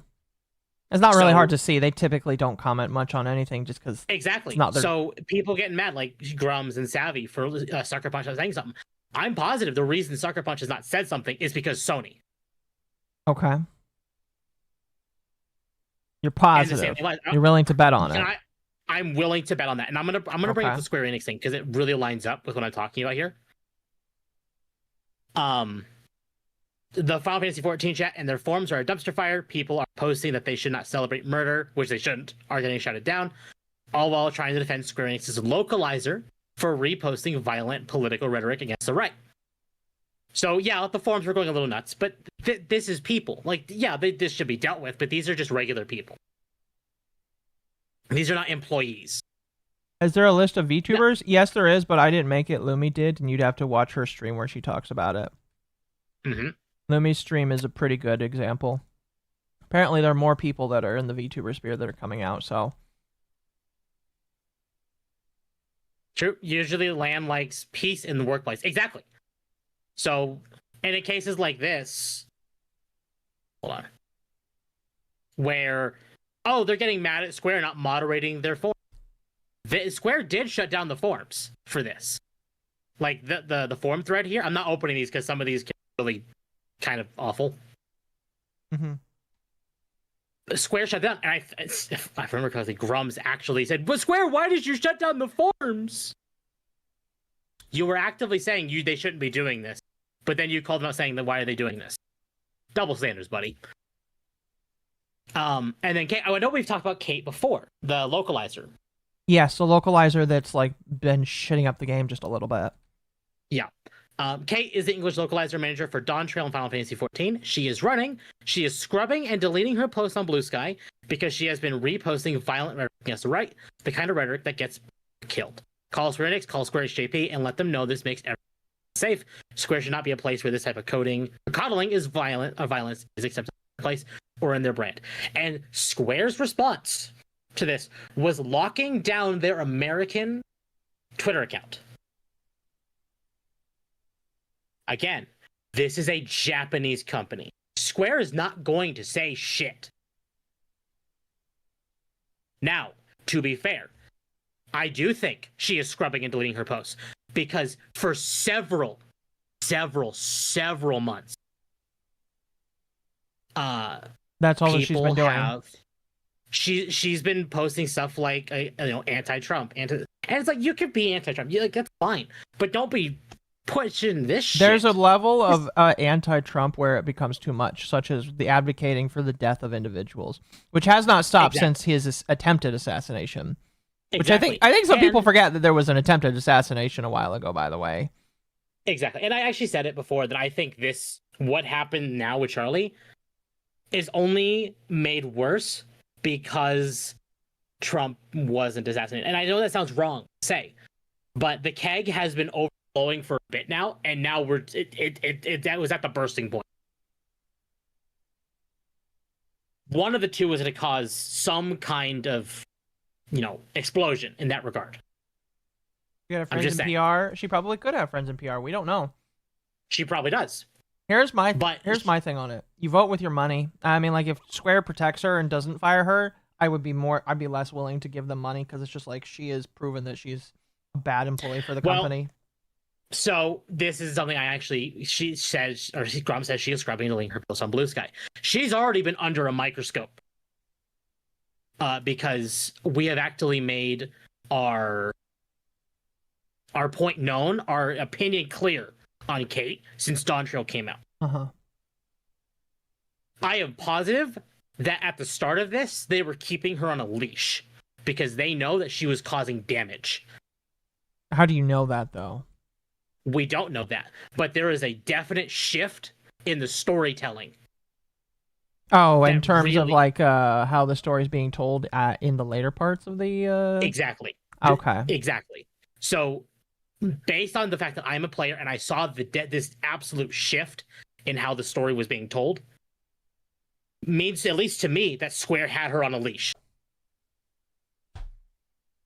But then the Charlie Kirk thing happened. And she took off the leash and was going nuts. And now I'm gonna take it. I feel like I'm right here. The reason she's scrubbing is because she knows that if Square sees what she's posted, and I'm sure they're looking now because we have brought her higher up than she was before. That she is on the chopping block. Potentially, yes. Slime.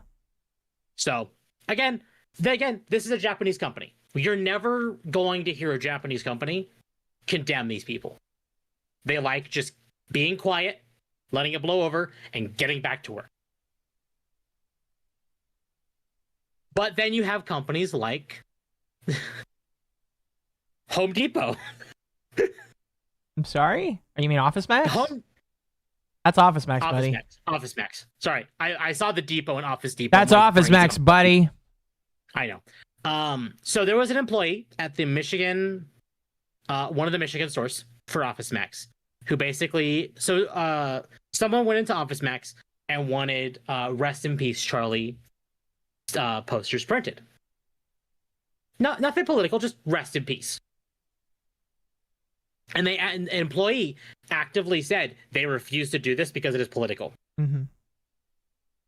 That employee has since been fired. And they actually have said they're going to do it for him. But there's no way it was just saying that. There's no way that the person, I believe they said the person that denied it was also very anti-Trump, anti-Charlie stuff. Okay, like this. but like, what were they? Were they saying anything specifically? I'm confused. No, the posters just said Rest in Peace Charlie. Okay, well, I mean, that's all it said. If that, I that's kind of crazy, but fair enough. Yeah. The Office Depot associates who refused to print Charlie Kirk tribute flyers and called them propaganda have been fired. We are deeply concerned by the incident that occurred at store 3382 in Portage, Michigan. The behavior displayed by our associate is completely unacceptable and insensitive, violates our company policies, and does not reflect the values we uphold at Office Depot. We sincerely apologize to the customer affected and to our community for this regrettable situation. Upon learning of the incident, we immediately reached out to the customer to address their concerns and seek to fulfill their order to their satisfaction. We also launched an immediate internal review, and as a result, the associate involved is no longer with the organization. We are committed to reinforcing training of all team members to ensure our standards of respect, integrity, and customer service are upheld at every location. Our customers and communities deserve nothing less. I want to make it very clear. The reason you're not seeing Sucker Punch or Square Enix say anything is because they're Japanese. Office Max is not Japanese. So they're American, and they're saying something. All it is just a difference of not opinion, but like a difference in how you operate. I want to see the video, or I want to see like what they said specifically, because like here's what I'll tell you. Let me see if I can find it. Here's what I'll tell you. I've tried to get posters printed for lewd stuff in the past. Hasn't happened. Because it's lewd. On websites that allow you to print posters for these companies, they typically have a couple of different rules of things they won't print. Political stuff is one of them that I typically remember seeing. So like, if the customer was denied because it's store policy not to print political posters, that's one thing. That's definitely one thing.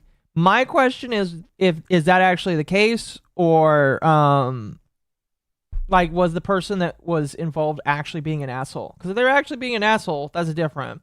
But I can be wrong. I'm allowed to be wrong. But like, at least when I tried to print posters that were lewd, I had to confirm that none of my posters were lewd or heavily political. And even if I don't think the stuff about Charlie Kirk is political, I could see why somebody would deny it on the basis of it being political, which I, again, think is bullshit, but I think that's like, I don't know. Anyway, you have it up here, right? I have it up. Okay, go ahead. If they have a video here, then Yep, this is a video. Then I'm guessing it's worse than just saying we can't do this because it's political. I imagine it is. I have not seen this. Okay. All I've done is heard about it. Then go ahead. So, we came in for an order earlier to print a poster for a vigil tonight. Yeah, so for somebody that passed. It's not. It's propaganda. I'm sorry. We don't put that here. Alrighty. So, what's your name? Farrell, I'm print supervisor. I'm one of the managers. Yes. So, unfortunately, we so do not they print. say they don't print We don't political print. propaganda. No. So this is somebody that passed away a couple years That's ago from a political bullet. propaganda, unfortunately. I'm So sorry. this is for a prayer tonight, for a prayer vigil. It's still propaganda, unfortunately. I printed what makes it propaganda? Because he's a political figure, and I don't have to. Yeah. Our general manager is going to be in on Monday. If you No, want to it's speak totally further okay. on No, the we have- subject, we have you would like to. you are welcome to return. Thank you. Okay. Yeah. Occo didn't play it, obviously. Oh shit! It didn't. Fuck. My apologies. I can play it again if you want. I mean, they should have been able to hear it. Oh wait, no, they didn't because fuck. See, my internet dies, and that's why. Go ahead. I will play it again if you want. Go ahead. So, we came in for an order earlier to print a poster for a vigil tonight. Yeah, so for we somebody don't that print passed. propaganda. It's not. It's propaganda. I'm sorry. We don't put that here. Alrighty. So, what's your name? Farrell, I'm print supervisor. I'm one of the managers. Yes. So, unfortunately, we do So not they print. say they don't print We don't political print. propaganda. So this is somebody that passed away a couple years That's ago from a political bullet. propaganda, unfortunately. I'm So sorry. this is for a prayer tonight, for a prayer vigil. It's still propaganda, unfortunately. I printed because- everything. propaganda?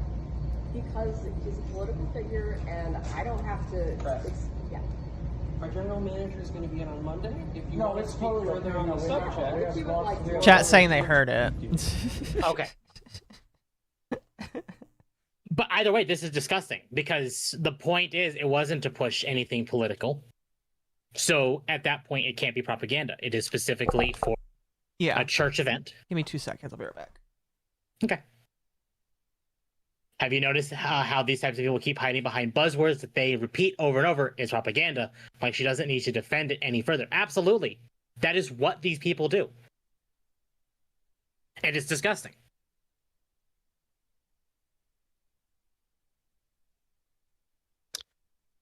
So this shouldn't be happening to begin with, but I don't know if she was fired or if both of them were fired. I'm going to go with she was fired. She was definitely the most aggressive one. She was the most aggressive one, yes. Because all he said is like, it is propaganda, but hey, our manager is coming in on, like the store manager is coming in on Monday. Why don't you come back then? Yeah. But she was just going, nope, we refuse to do it. Now, there is a receipt. All right. What did the receipt say? Did it give like a $56 for that? Holy shit. Both were fired. Good.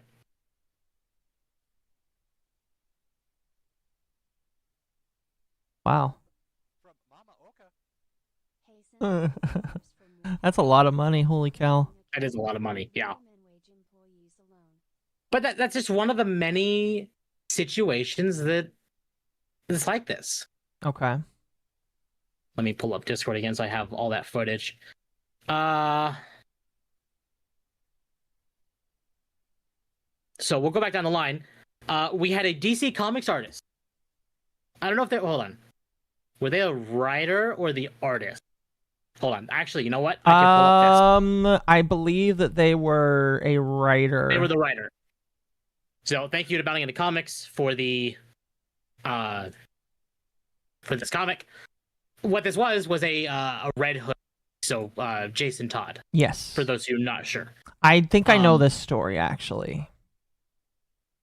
So in a moment that stands to test the mettle of even the most ardent of anti-cancel culture advocates, now canceled Red Hood Volume 2 writer Gretchen Felker Martin says that while her public mockery of American conservative political pundit Charlie Kirk's recent killing definitely caused questions for the series' future, its abrupt axing was truly sealed by her refusal to honor DC parent company Warner Brothers' demand for a groveling apology. So Warner Brothers was apparently demanding she apologize. Uh-huh. And she refused. So, as such, she was fired. As previously reported, Felker Martin found themselves in hot water on September 10th after the initial news of Kirk's killing with mockery. Thoughts and prayers, you Nazi bitch, she wrote in her personal temporary suspended Blue Sky account. Hope the bullet's okay after touching Charlie. Ouch. A few hours later, local comic book stores across the United States, as it was the only country in which the book had been officially published, received a message from DC informing them that not only was Jason Todd's solo series, which had just hit shelves that day, no longer moving forward, but that they would be offering full refunds via credit for the remaining copies and those which had already been sold. Yeah, so not only did they because this was like an entire series that was being worked on. They canceled the entire thing after the first issue was just barely being put out there. And then as soon as these issues get to the comic book stores, DC is like, hey, we're canceling this and we are paying you not to distribute this, basically. Not to put this out there. And so a whole bunch of companies got basically paid to not share this. It's actually kind of funny and amazing. The retribution that came from it was just fan-fucking-tastic to hear, in my personal opinion. Absolutely. So this person's works will never be seen by the light of day because of that. Well, there will be online stuff, but to be fair, I know that there are individuals who have actually obtained copies of it because now this is considered lost media. Being able to obtain something like this is lost media, basically. So it's one of those situations where if you can obtain one, it would be it's very valuable. Yes. But it is just kind of funny because like this individual tried to say horrible things, and now they have basically been unpersoned as an individual for their comments. And because again, I mean, not to reiterate it too much, but it's just like if you praise the death of somebody because you disagreed with them or you disagree with their, I don't have to outsay this enough. Charlie Kirk was moderate. Like, he literally ate dinner with fags. Like my apologies, but it's just like the man like sat with people that he opposed all the time. So like how is it that he is a bad person when there are people that are way worse, in my personal opinion? Or not way worse, absolutely. But like people that are further down the line of political radicalization, and he was very moderate. So, yeah, go ahead. Press with multiple news outlets, including Pop First and The Hollywood Reporter, for details on the move. A spokesperson for the publisher simply stated, at DC Comics, we place the highest value on our creators and community and affirm the right to peaceful, individual expression of personal viewpoint. Posts or public comments that can be viewed as promoting hostility or violence are inconsistent with DC standards of conduct. They didn't say that they won't let their employees say stuff, you know, like, it's like pro-LGBT or pro, you know, whatever, but actively pushing for the death and praising the death of someone pushes their limits. There is a limit to their bullshit, and that is the limit. No, for sure. I mean, like 100%, there should be a limit.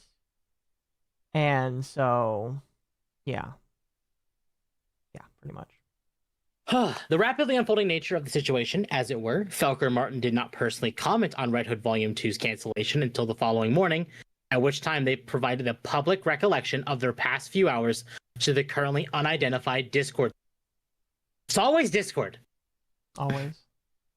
Per an alleged screenshot of Felker Martin's statements, as published under their regular Scumbelievable internet handle and provided to the public by Twitter user Digetics, the writer recalled how just a few hours prior, she had received a furious, frantic phone call from Warner Brothers executive demanding that she offer an apology for her media post, a demand which she ultimately refused to honor.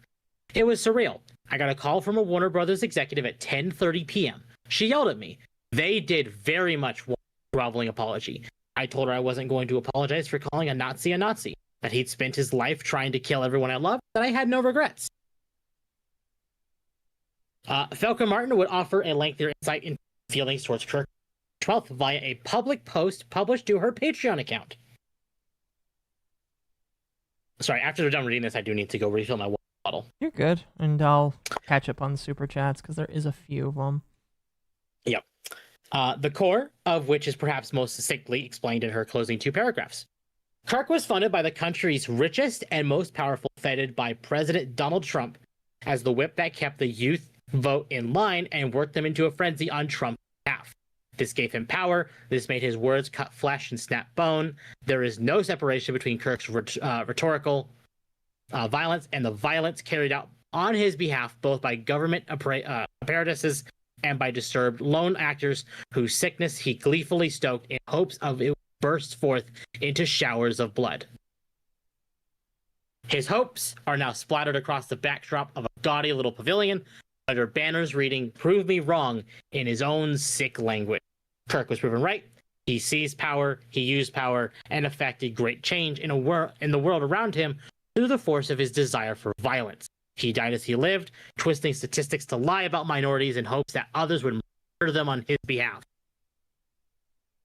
2 days ago, I made a glib joke about Kirk's death. It was irresistible to me. I had spent years smelling traces of the poison left in his wake, seeing his sneering face, his mouth full of teeth like baby corns and gums like congealed ace bait.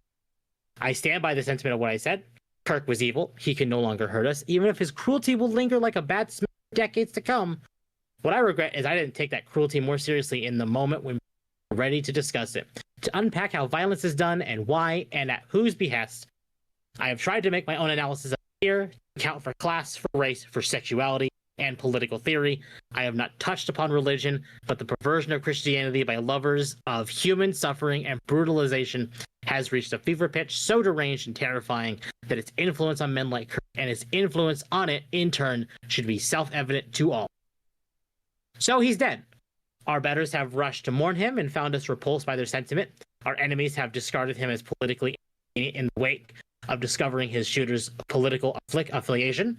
With Trump briefly declaring his death sad before steamrolling the viewer to babble about the new White House ballroom, a sort of cathedral to the corporate wasteland of Cheesecake Factory aesthetics being built atop the bulldozed ruins of the famous Rose Garden. I'm so tired of listening to anti-capitalist. Like I understand the corp evil capitalist. I agree that there are evil capitalists, but I am so tired of people whining and bitching and moaning. It's just like, bro, you're annoying. Little Bertarian discovered mom has milkers and gave $5. Her comic book is never happening. Is so disconnected from reality. Yes, this person is disconnected from reality.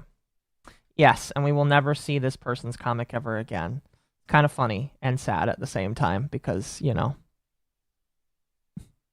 So, go ahead and read supers. I'm going to go get a refill of water and use the restroom. Yep, and I will say, chat, please calm down. All right. I know some of you guys here probably don't agree with each other on some things, and that's fine. But please stop arguing. Take it somewhere else. Go to Twitter, or I will. This is your one warning. I'll just start giving you timeouts if I have to. Anyway. Let's get to the supas. Thanks everybody for being as generous as you are tonight. Also, thank you for 1,000 views and 100 likes. Very much appreciated.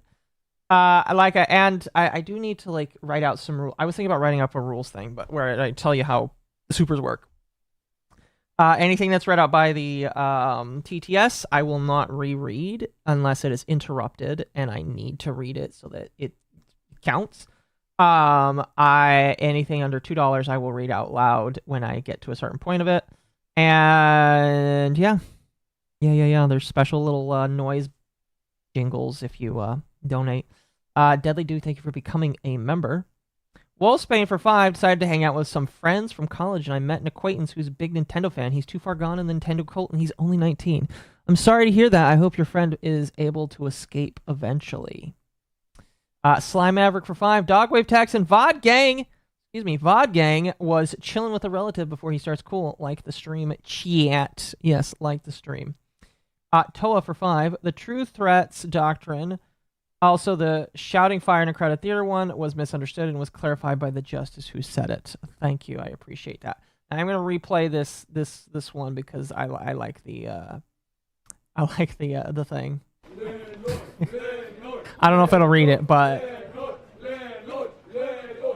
the landlords have been gifted $20 by Internet Zen Master Hassan Disrespecter. Is it going to read it? The left is in denial that, based on all publicly available evidence, Kirk died because of them. This isn't cancel culture. Cancel culture is getting fired for different opinions. This isn't that. This is consequence culture. Yes. Is there a way to opt out of the TTS? I'm not quite no. Like I set it at $5. So I guess if you don't want it to be read out loud, you can donate via Streamlabs, because Streamlabs doesn't read out loud. Although I was thinking about putting something on that. I don't know why you would want to opt out, but if you want to donate on Streamlabs is the only place where I don't have it set up for that. Streamlabs and Twitch, I guess. So if you want to not do it, go to Twitch or Streamlabs right now. Or I could figure out how to get coffee donations to show up on here, and then you could donate on coffee. I don't know.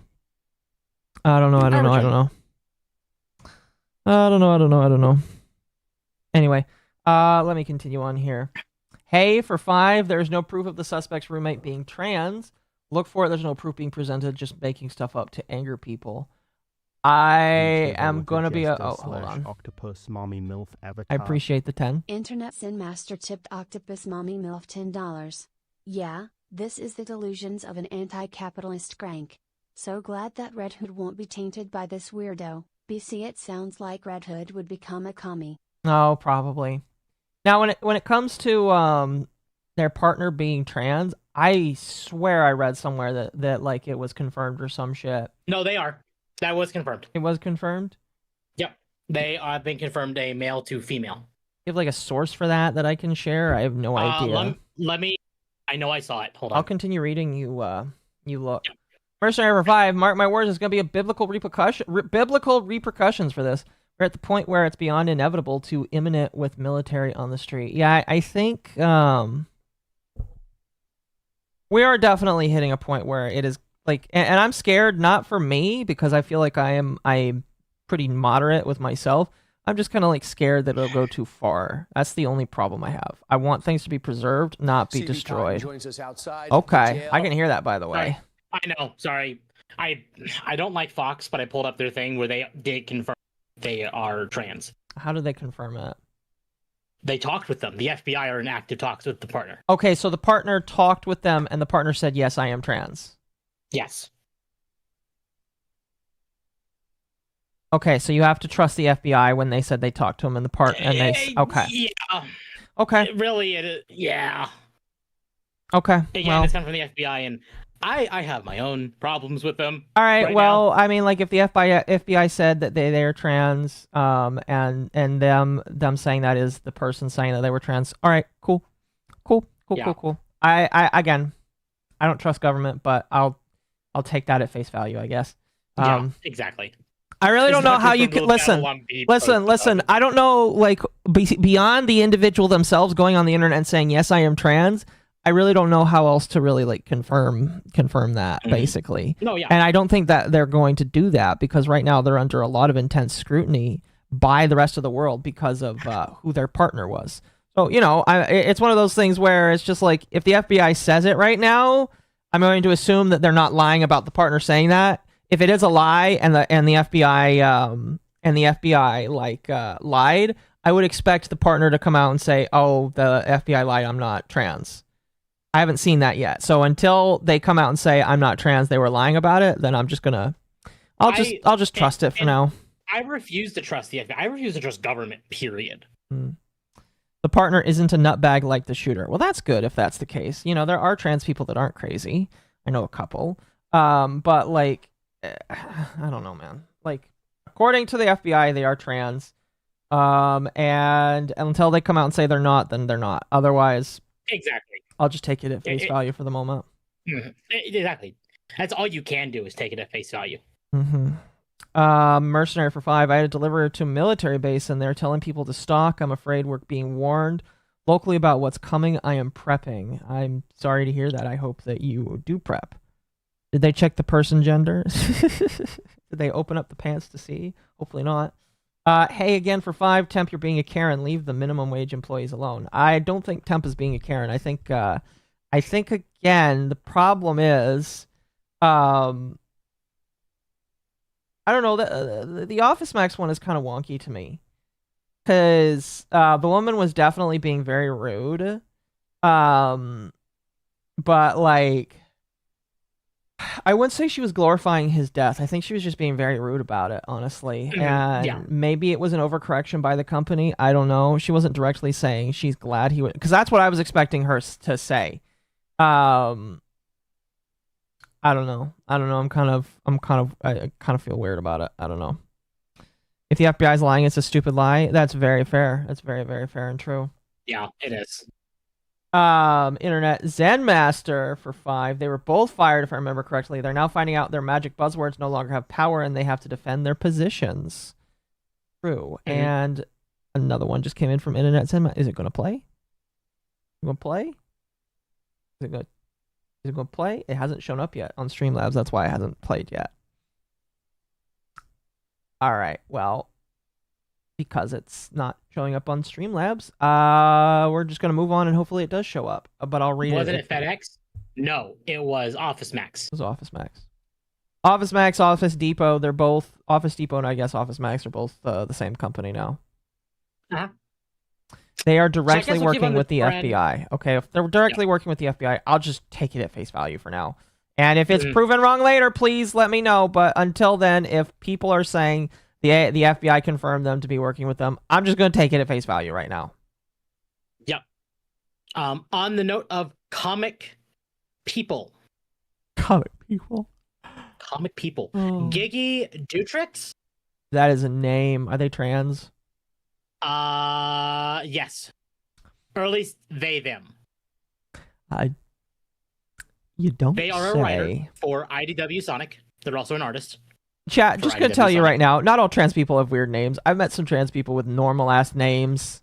All right, but it's just like some of the weirdest trans people have weird ass names, and I don't understand it. Like, why can't you have a normal name? Why do you have to choose a weirdo name? Mm-hmm. So, at the start, they basically posted the Spotify playlist I'm in, and it's just like all Charlie's Dead stuff. Someone probably saying kids these days, quick as fuck. Jay is saying I love that for them. The next one is inside you are 2 bricks. Throw me a cop. Use me to build a community. Both are valid. I feel like the rich eat the rich is too kind of a sentence lately. This was back in August. And who's this? This is one person, right? This is one person, and this is a writer and artist for IDW Sonic. Okay. Now this is on September 11th. The most ironic thing of all this is the thoughts and prayers all the political leaders are doing. Like, even when one of their own dies, they don't give a shit. Was Charlie Kirk rich? No. I don't think he was. I was told that he was decently rich. Right, but you could be decently well off and not be rich. He had 2 kids. He ran an organization. I don't remember if it was a nonprofit or not.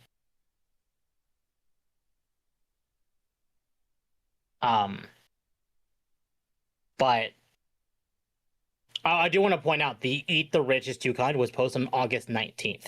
This is before Charlie's assassination. August 19th? That was posted on August 19th. Okay. So what this person that was almost a month ago.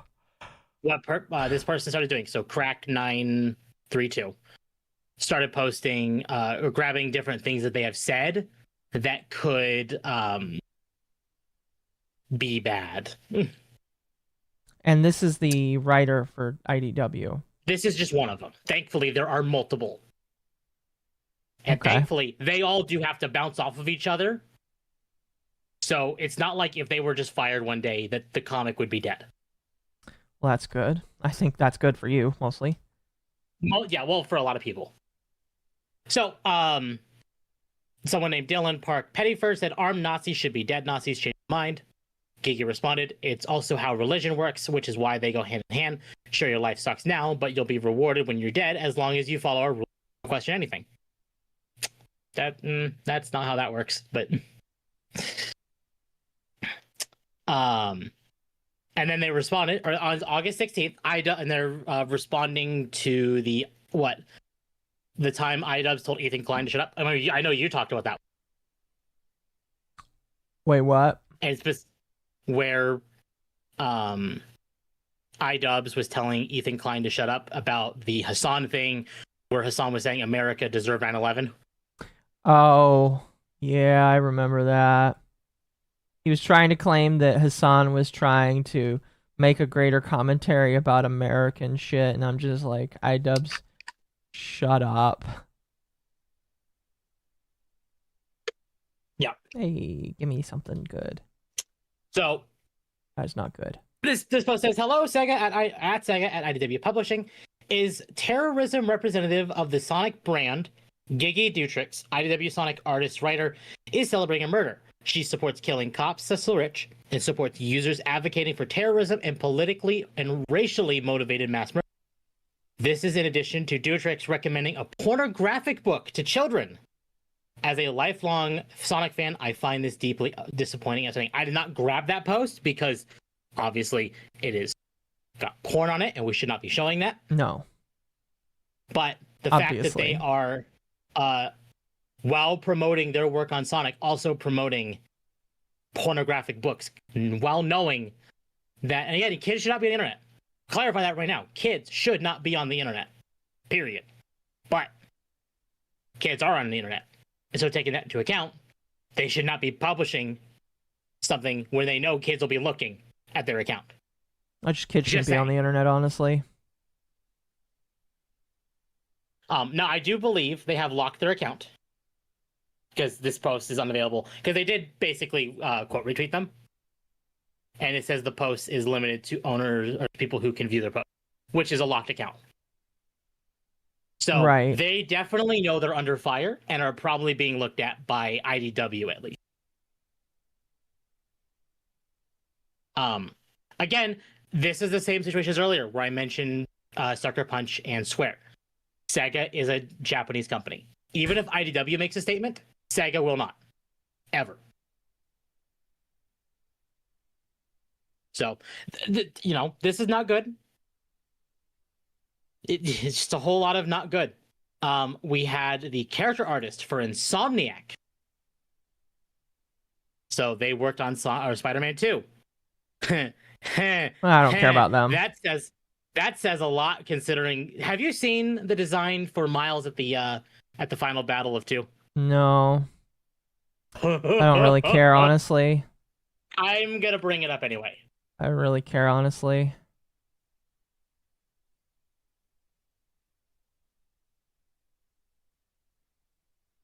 Yeah, the Freedom Fighters are Archie. Yay, that's but Sega owns the Freedom Fighters. So that's not a thing. Here it is. Perfect. Ugh, so gross. That is his final design from the game.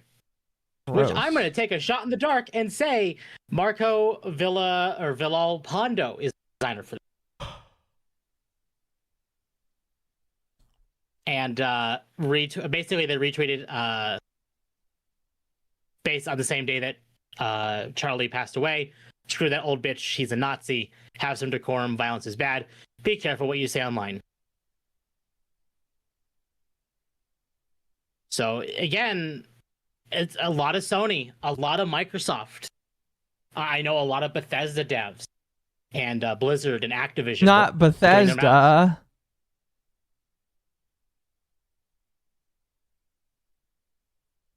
But the DEI people have started opening their mouths. And it's not going well. Now, this is Reddit, so take this with a giant grain of salt.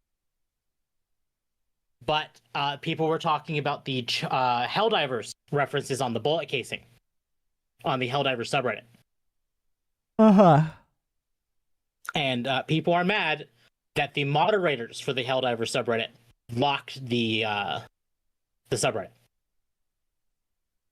Why did they lock the subreddit, Temp? Because people were talking about Charlie Kirk up. Because on the bullet casings, there were the different arrows for the different stratagems in Helldivers.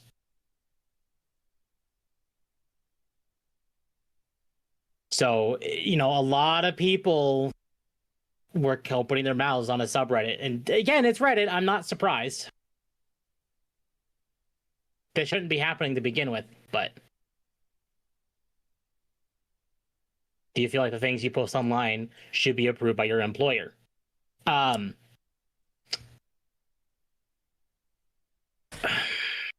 It shouldn't matter, but again, if you glorify violence, it's kind of different. Yeah. Because here's the thing. I think that what you do in your off time shouldn't be governed by your employer. Mm-hmm. By the same token, your employer kind of depends on you not being an asshole in public in order to make money. And if you're too much of an issue, your employer can fire you because their reputation is kind of a thing.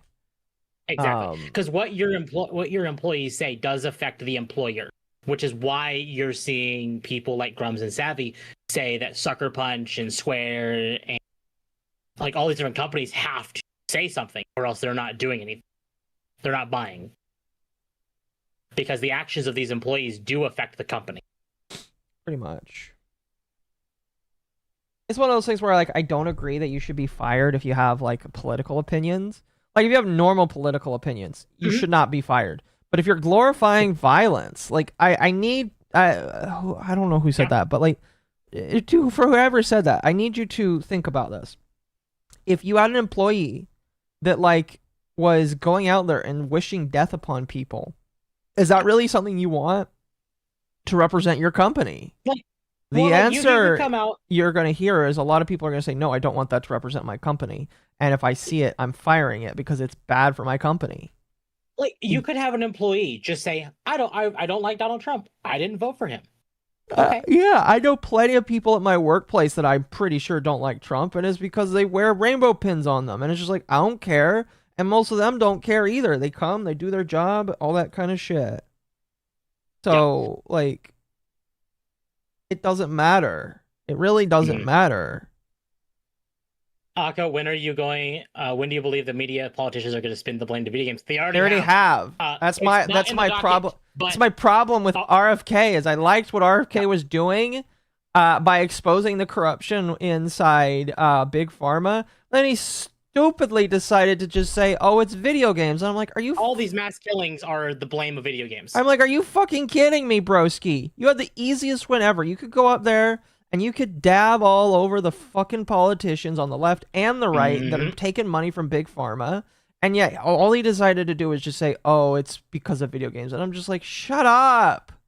I'm tired of hearing that it's video games because it's not video games. Exactly, yeah. I mean, I can say I like tits and I won't get fired. You probably shouldn't do that. That could be seen as some sort of sexual harassment to some people. Yeah. Just don't talk while you're at your job.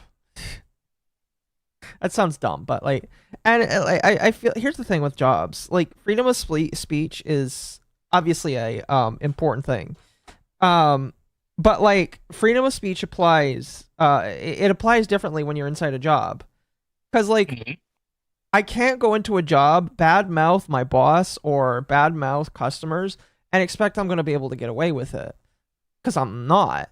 Instead, there's some things that you choose to put to the side while you are working so that you can get your work done. And, you know, whatever. Sometimes, I personally, I'm fine with that. But, like, I don't know. I think that freedom of speech is just a little bit different when you're going into a job because you're giving up a little bit of your freedom to make money so that you can then enjoy your freedom outside of your job. I don't know. Mm-hmm. No, absolutely. I don't know. So chat has identified what the code on that bullet casing was from Helldivers. Uh-huh. It was the 500 kilogram bomb.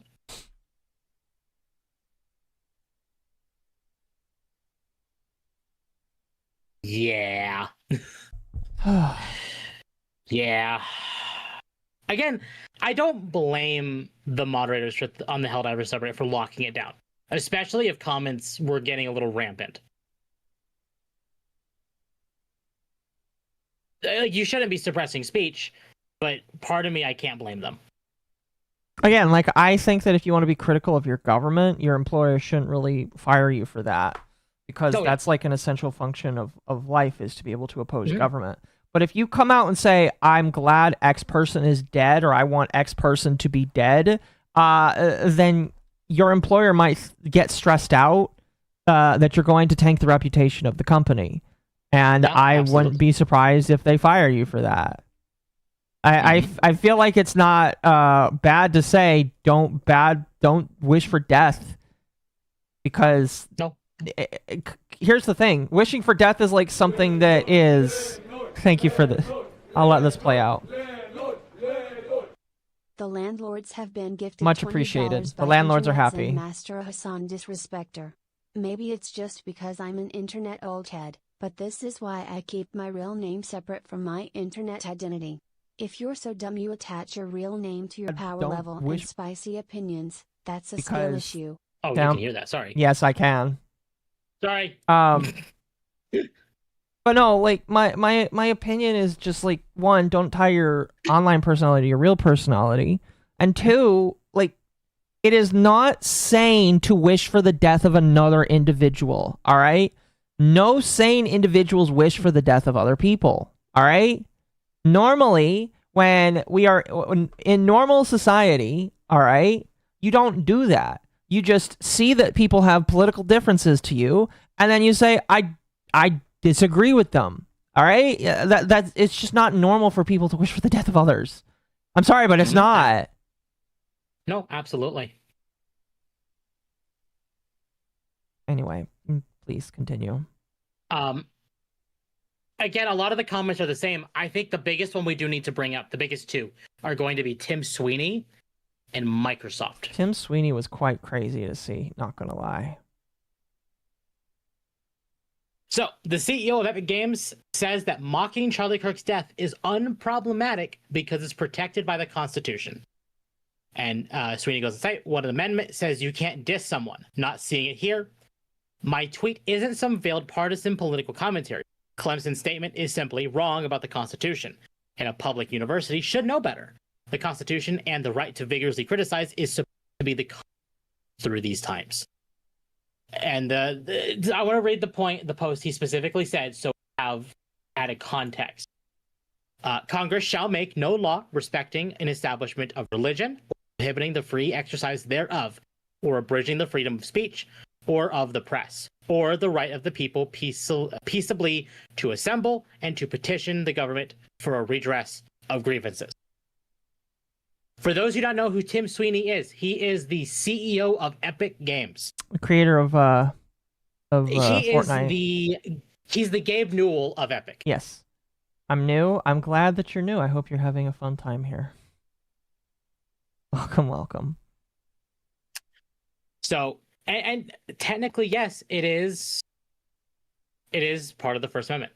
But when you are being as disgusting as a lot of these people are, that comes into question. Chat brings up an important point. We're talking about private entities, and that's the important part. Yes. Your freedom of speech applies to the government. It does not apply to private entities. That is an important distinction. That's why platforms can ban you if they don't like you. Because correct. Because unless they're dignified as like a public square, and even if something is dignified as a public square, that's a wonky thing that I don't really feel like a lot of people have solidity on. But unless something's like a public square, if it's a private corporation, they don't have to 100% abide by the First Amendment because the First Amendment applies to government entities. Hello? No, yeah, absolutely. And all these companies are well within their right to fire these people. Pretty much. Pretty much. Let me find the Microsoft post because it's in... You know what? I have a better solution to this. Ooh. Because I have the image. Because it's in my thumbnail. There's so... getting a map in Minecraft shows you just how many dungeons are around you, and you had no idea that these dungeons existed, and it's insane. So, Microsoft also came out and said, we're aware of the views expressed by a small subset of our employees. It's not small. If they fired a lot of people, how much do you think that they would just fire a decent chunk of their... They probably fired a pretty decent chunk of Bethesda and Blizzard. You think so? Yes. A lot of them were opening their mouths about this. What about universities? Universities probably would be a little bit different because of them taking federal funds. That's a little bit different in my personal opinion. I'm talking about companies that are privately owned, privately operated.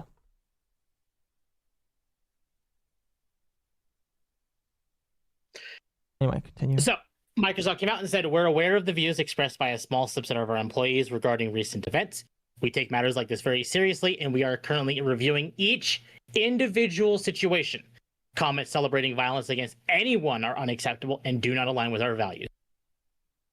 I don't like Microsoft, but this is good. Yes. I do think that the only reason they're doing it is because of the current administration. I think a lot of companies are making choices because of the current administration. And it's up to you. If they don't. Go ahead. Yeah. If they don't, they could definitely be looked at by the current administration. I think again, go ahead. That kind of goes back again. I've been spouting this for a while tonight, but there's a reason why these Japanese companies are saying anything is because they don't have to. They're not under the current administration. Mm-hmm. They're in another country. So, but the thing in the end here, we could go on and on and on and on and everything we have, but it's really all going to be a lot of the same thing. Mm-hmm. Oh my god, she's got milk. Thank you now, for the Occo 5. did post Albert this Tarian this discovered morning. Mom has milkers I will and read gave this $5. before we're done. Give it 2 All of seconds. these people appealing to the 1-8 to defend their vile support of Kirk's assassination are the demons using our virtues against us. That is very accurate. No, I agree. A lot of these people are definitely just trying to say that, oh, but freedom of speech, and it's just like, that doesn't work. That doesn't really work. Oh my gosh, my little room is still here. That's awesome. Part of the problem. Internet Sin Master found out Mom is part of the problem and gave her $10. Worth noting that Microsoft just had a bunch of pro-Palestinian employees literally storm their offices up in Redmond last month. So Microsoft has probably was looking for an excuse to clean house. It's very true. It's very, very true. It's very, very true. Thank you. All right, continue, Temp. Oh, there's my Ender Dragon egg! Wondering where that went. Thank God I still have it. I was worried it was gone forever. There was a letter that went out in the school district my husband works at, and they essentially said, TLDR, keep your mouth shut. We are short-staffed enough as is. Ooh. Yeah, I'm not surprised. That's really, honestly, kind of what some of these companies should be doing to begin with. But really, I'm going to come out and say it. A lot of what people, like the anti-DEI people, the anti-woke people, this is only going to make things ironically better for their defense. Mm-hmm. Because a lot of the people who are pushing this, we hate Charlie Kirk, he's a Nazi, X, Y, and Z, that kind of talk, are all from the same people who have been ruining our games for years. Yeah. So this just expedited the cleansing, essentially. Will things get better? Short term? No. Long term? Maybe. I think eventually they'll get better. So, Haley Ira posted, and this is something you posted in the docket this morning. I did? Saying, yes, the First Amendment, famously known for protecting death threats and cheering on assassinations. Brilliant legal insight from the guy who gave us cringy Fortnite dances and runs a company that would probably fire you for accidentally using the wrong pronouns for someone. Death threats and glorifying assassinations isn't dissing, Timmy boy. You're defending people celebrating political murder. Meanwhile, your own company enforces speech codes so strict they'd blacklist a dev for using mildly non-inclusive language comment. But sure, free speech warrior, what the fuck has happened to men lately? So many have turned into absolute pussies. Here I was thinking nerds were clever. Turns out a lot of them are just fucking stupid. I'm so sick of you politically charged, compassionless assholes. Time to boycott Epic Games. Grow some fucking balls, Tim. Mizu was, what you guys don't realize is Mizu was boycotting Epic Games before it was cool. And now everybody's deciding to boycott Epic Games. And Temp is just sitting here like, I kind of liked Epic Games. Dang it.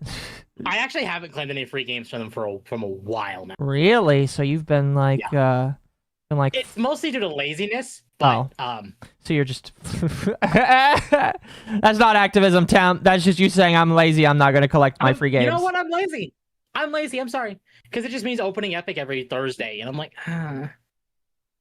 You hear it here first, chat. Temp's lazy. Now, to be fair, I probably won't continue after this because this is dumb. But she ended up posting the table of contents, kind of going over this. Racial ethic and religious inclusiveness. Do not use metaphors or similes that reinforce stereotypes. Examples include contrast black and white or blacklist and whitelist. Bite me. The whole blacklist, whitelist thing is fucking stupid. That is like embedded in code, and there is no way you can really get rid of that. Like, you would have to massively change coding systems in order for that to work. And I don't think people are ready to do that. That would like destroy so much shit that you basically have to create a new operating system in order to do that. Be careful. Haley's pictures of stuff. She has custom Twitter art in her background and some of them are hentai. Yeah, I could tell from her profile picture. I could tell from her profile picture too. That doesn't mean what she said here isn't base as hell. Are you sure she's just not trying to cash in on people? No, there is a certain level of how she said this that is genuine. It's not just cashing in. Mm-hmm. You can tell how people feel based on how they write things. The puddle is truly a prophet. Do not use words that refer to historical trauma or lived experience of discrimination. Examples include slave, master, and nuke. Why nuke? Say, why nuke? MommaOcco and Hirohe are part of the problem. Mercenarix21 found out Mom is part of the problem and gave her $10. You boycotted Epic Games because of Tim Sweeney putting his foot in the mouth. I boycotted Epic Games because they had that stupid store of theirs. We are not the same. Not by a long shot. Oh, thank you, chat. Very much appreciated. Another coin to the Mizi was right jar. That is Atari. Oh no. Atari's the Mizi was right jar. Oh no.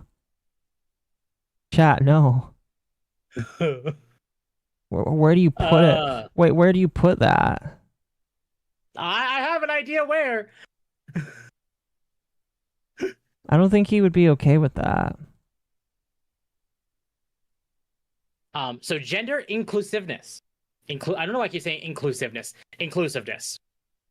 Refer to hypothetical people as they, them, and their, even in the singular. No? Bite me. Refer to anything that is not a person as it and its. For example, a module, plugin, function, client, server, any other software or hardware. I'm gonna call my computer a she and my program she as well. My computer's been a she for years. She treats me very well, and I treat her very. My computer is a white supremacist. Oh, you're just gonna go quiet after I say that? I'm trying to figure out what I would call mine. Mine doesn't even have a name yet, honestly. I never even named it when it was like the old PC. I'm waiting for some idiot to clip what I said. Hi, Atari. What the fuck, chat? My PC is soft umu boy. Fair. Do not assign a gender to anything that does not have one. Do not use collective nouns like guys that assume gender. Okay. Avoid colloquial phrases that contain arbitrary genders like a poor man's ex. What? Well, like a poor man's computer or a poor man's wallet. Or okay. So, if for what they're saying is, it should be like a poor they's whatever. Instead of saying like a poor man's ex or a poor woman's ex, it should be a poor whatever you are ex. Which is fucking stupid. Your computer probably has big tits. If it was real, yeah, probably. Maybe. From MommaOcco. Slang. And this keeps going. $5 Remember that for your wool words hats. are being read by a Occo is global lover audience of light that may mode. not share the Heresy. same items and attitudes, and who might not understand the same reference. Avoid slang and colloquialisms, even if you think they are funny or harmless. These may be hard for people to understand for people whose first language is not English and might not translate.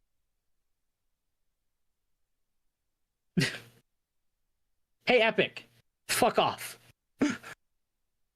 Yeah. Yeah, I really don't got much else to say other than that. Yeah, I just... Epic is... Hey, guys, suspended for gendered language. Yeah. Suspended for gendered language. Akko is a poor man, Saba. That's mean, chat. Meanwhile, Japanese devs couldn't give less of a shit about non-Japanese people. Yep. I mean, hell, I'll go back to Square for this one because it's a lot of where my Japanese knowledge lately has been coming from. When Square hires new developers, they have two rules. You learn Japanese fluently and you move to Japan because you have to work in office. You cannot work remotely. Mm-hmm. So if you want to work, you got to learn Japanese. You got to live in Japan. They're not saying you can't be American or not American. You can't be white or you can't be, X, Y, and Z. But you do have to work to be able to work there. Yeah. Oh my God, she's got milk. It's not just, hey, I exist, hire me. No. Mom has milkers and Thank you for the $5. My computer identifies as a militant Adamite, a religion of nudists that mandate a gym membership. Thank you, chat. Very much appreciated. Other Side is my favorite song from Minecraft. So, I guess we'll move to something a little happier. It kind of goes back to the Nintendo Direct, but it is different. Okay. So during the Direct, they announced that Stardew is getting a Switch 2 edition. Woot. So, Concerned Ape responded, saying this will be a free upgrade for those who already own Stardew Valley on the Nintendo Switch, except in Japan, where it legally has to cost something. So it will cost the minimum amount. That is really interesting. I didn't know that about Japan. VTuber with a jester. Thank you for the 10. Octopus Mommy MILF avatar. Hey Nintendo, you should learn from an indie company. Octopus Mommy MILF $10. Note, this entire code of conduct nonsense makes it harder for people who don't speak English I as do a appreciate first this. language to be involved. Because Stardew most is one of those languages games are I gendered. need to just sit down and play. Mm-hmm. But it is also one of those games like Minecraft or, Satisfactory, like any like the autism games that you play. That's just like that I play. This is mind numbing. This is hard for me to get into. Damn. You hear how he treats me? Hear what he said? Mind numbing. Mind numbing, he says. No. Okay. So comical. There is a bit of a difference. So Nintendo has physical versions of their Switch 2 editions. So because it is a Switch 2 edition and it is sold separately, you have to pay a DLC fee because it is essentially a new game. In America, this is just an update. Good In night, Japan, Alex. this is a game. Or this is a new game. You have a good night, Alex. Abusive doggo. Oh my god.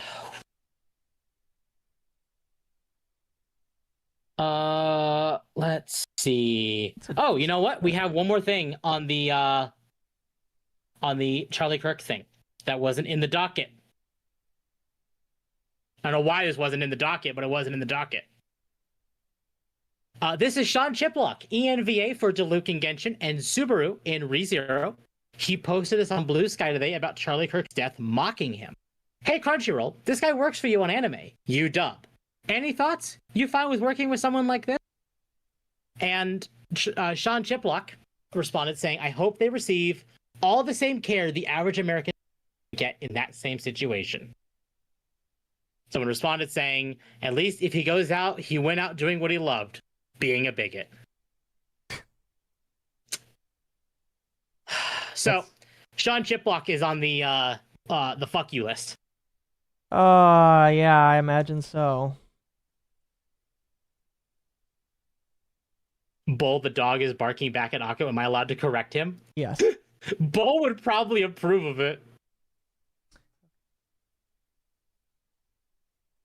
Play Rune Factory. It's better than Stardew Valley in every way. That'd require me to have Rune Factory. And after events from this week, I'm not sure I'll be buying many more games for.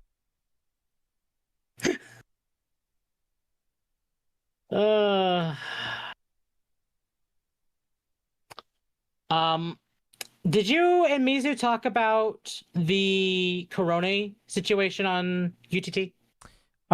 With Hogwarts Legacy. Yeah, somewhat. Okay. Well, for those who weren't at UTT on Thursday, Corone from, was it Hololive? Yeah, she's old Hololive, one of the first. Was playing Hogwarts Legacy, and the Rainbow Warriors came out in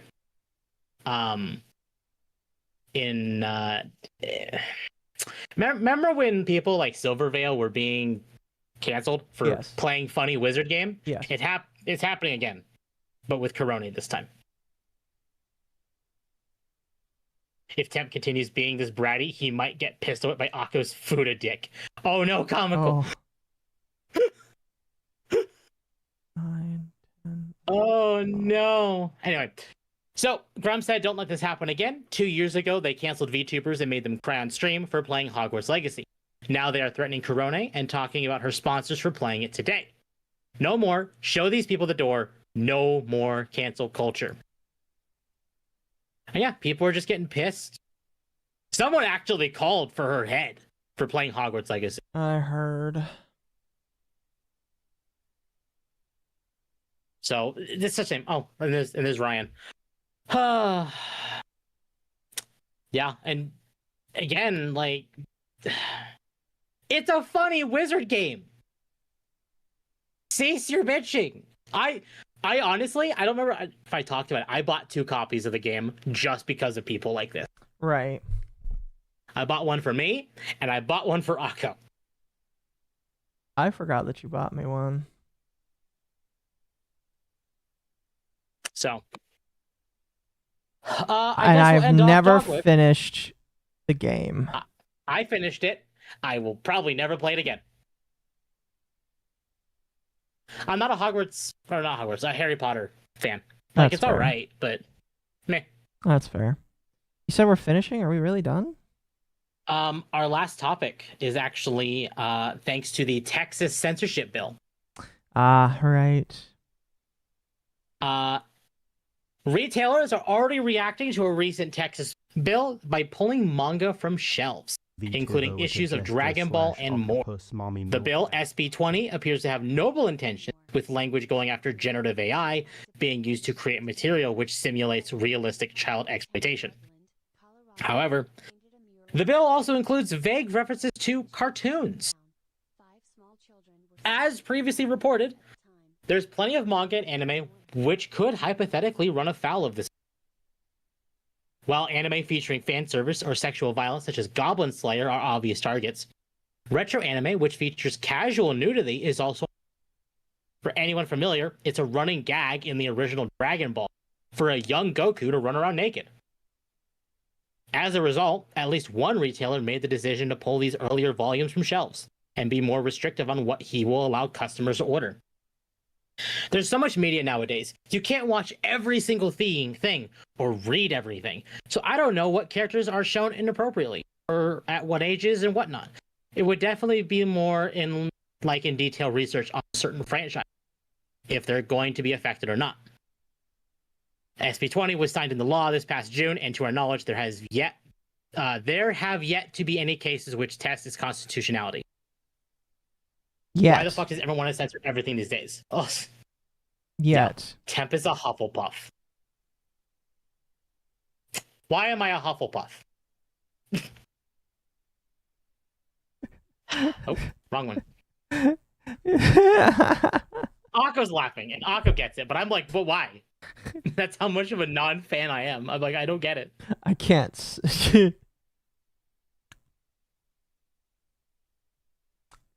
Chat, you can explain it. You can explain it.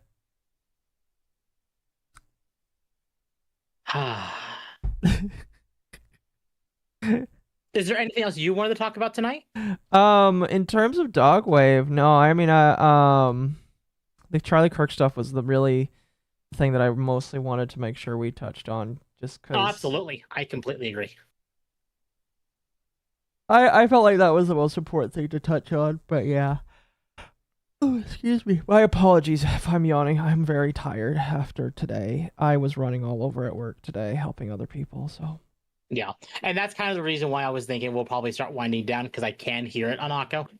I mean, was there anything else you wanted to talk about? That was actually the last thing on our docket. Okay. And I don't feel bad for being tired. Exactly. So, chat, that was episode 50. This was a milestone. That's what, 50 weeks of Dogwave? 50 weeks of Dogwave. Can you believe that? What was our first episode? Hold on. I don't know.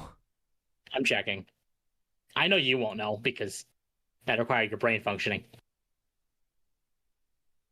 Can you believe that we're friends, chat? Oh, God. Hold on. Playlist. Nightwave.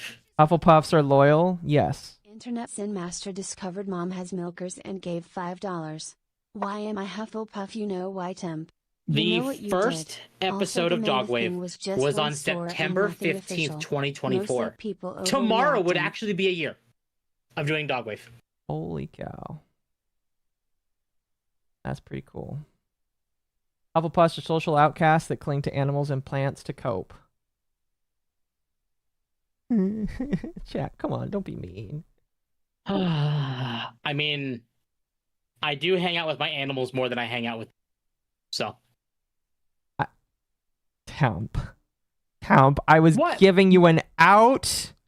I was giving you an out and you chose to not take it. My cats are fluffy. I'm sorry. They're fluffy and adorable, and they deserve pets. Chad, I was trying to help him. And this is what he does. This is what he does, chat. I'm baffled. Oh, right. Jack, can you believe it's been a year of Dogwave? Most podcasts fail within the first year, chat, so this is a pretty big deal. Yeah. All right. So on Wednesday, I need to confirm with Magma and Ava. I think he'll be home by then. I do think he will be home, but I still need to confirm if we're doing Grounded this week. If we're not doing Grounded, we will probably do Night Rain again, because Night Rain. And I'll be doing more Silksong. And that's why Temp doesn't deserve help. I remember you struggling for 500 subs, and now you're pushing 600. I know, it's great. So on Wednesday, it is either going to be Grounded or Night Rain. On Friday, we are going back to Suicide Squad, because you all enjoy me bitching about it, apparently. Great. I appreciate that. That's funny. 21 cents Saturday, for more hats. I have not I decided had to Saturday yet. take I think it's probably somebody's going back to shift today at Abiotic, 7 a.m. because to again, Magma will be 3:30 home. at work. And I worked then until 2 Sunday with is delivery. Dogwave. I have to do it again tomorrow as well. And because Akko will want to end after Akko's spiel is done, if you like the content I produce, I would greatly appreciate it if you left a like, subscribe, hit the bell for notifications, join the Discord. The Discord is the best place to know when I go live. We also have special dogs there. You can't do that to me. So, if you want special dogs, and you want to know when I go live, and you want to be able to talk with me, join the Discord. What are you doing next week, Akko? I'm sorry. I know how you operate. I treat you this way for a reason.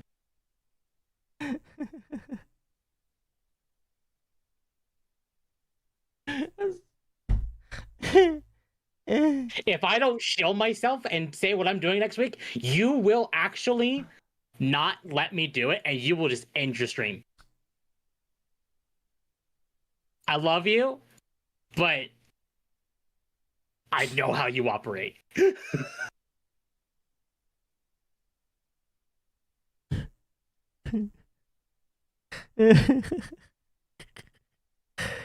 Oh, fuck. Oh, man. Well, I'm doing my normal stuff this week. Might have another video coming up. I gotta talk to the editor. And, yeah. I don't, it's about the same this coming up week for me personally. So, not much is gonna change. TBH. Average white girl and dog relation. Exactly. No, that's me in a mall. Sorry. Yeah, I was about to say.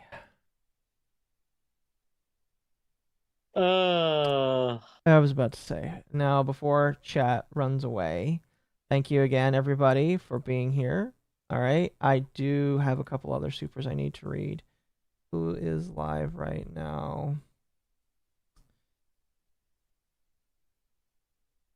Lumi is live right now. I'll give you guys over to her. But first, let me finish reading supers that haven't been read out by the thing. Let's see here. Internet Zen for 5. Best confirmation we're going to get, because if I were the roommate, I would lay low or go off grid for the next couple of years. Guilt by association sucks. I agree. Grugar for 2. Akko is poor man Saba. That's not very nice. That's not very nice. I disagree. I disagree with the Saba disrespect. All right. High King Felnor for 10. Family in my hometown of Loveland, Colorado, painted a mural to Charlie on their fence. It was burned down. 5 small children were sleeping inside the house at the time. Thankfully, no one was hurt. That is arson, I believe. I believe that's what that's called. And that should be a felony charging, or some shit like that. That should be like a people seeking felony charges or some shit like that. I don't know. But that's crazy and stupid and dumb. Don't redeem the peanut butter, Temp. Yes, don't redeem the peanut butter. Mercenary for 5. I had to take somebody's shift today at 7 a.m. to 3:30. I work until 10 with delivery. I have to do it again tomorrow. I pray for you, Mercenary. I pray for you. I pray for you. All right. That's Dogwave, chat. That's Dogwave. Dogwave. You guys are about 30 seconds behind on my end, so I am going to wish you guys well, and I am going to end the stream, and I'll see you on Wednesday. And give Lumi some love.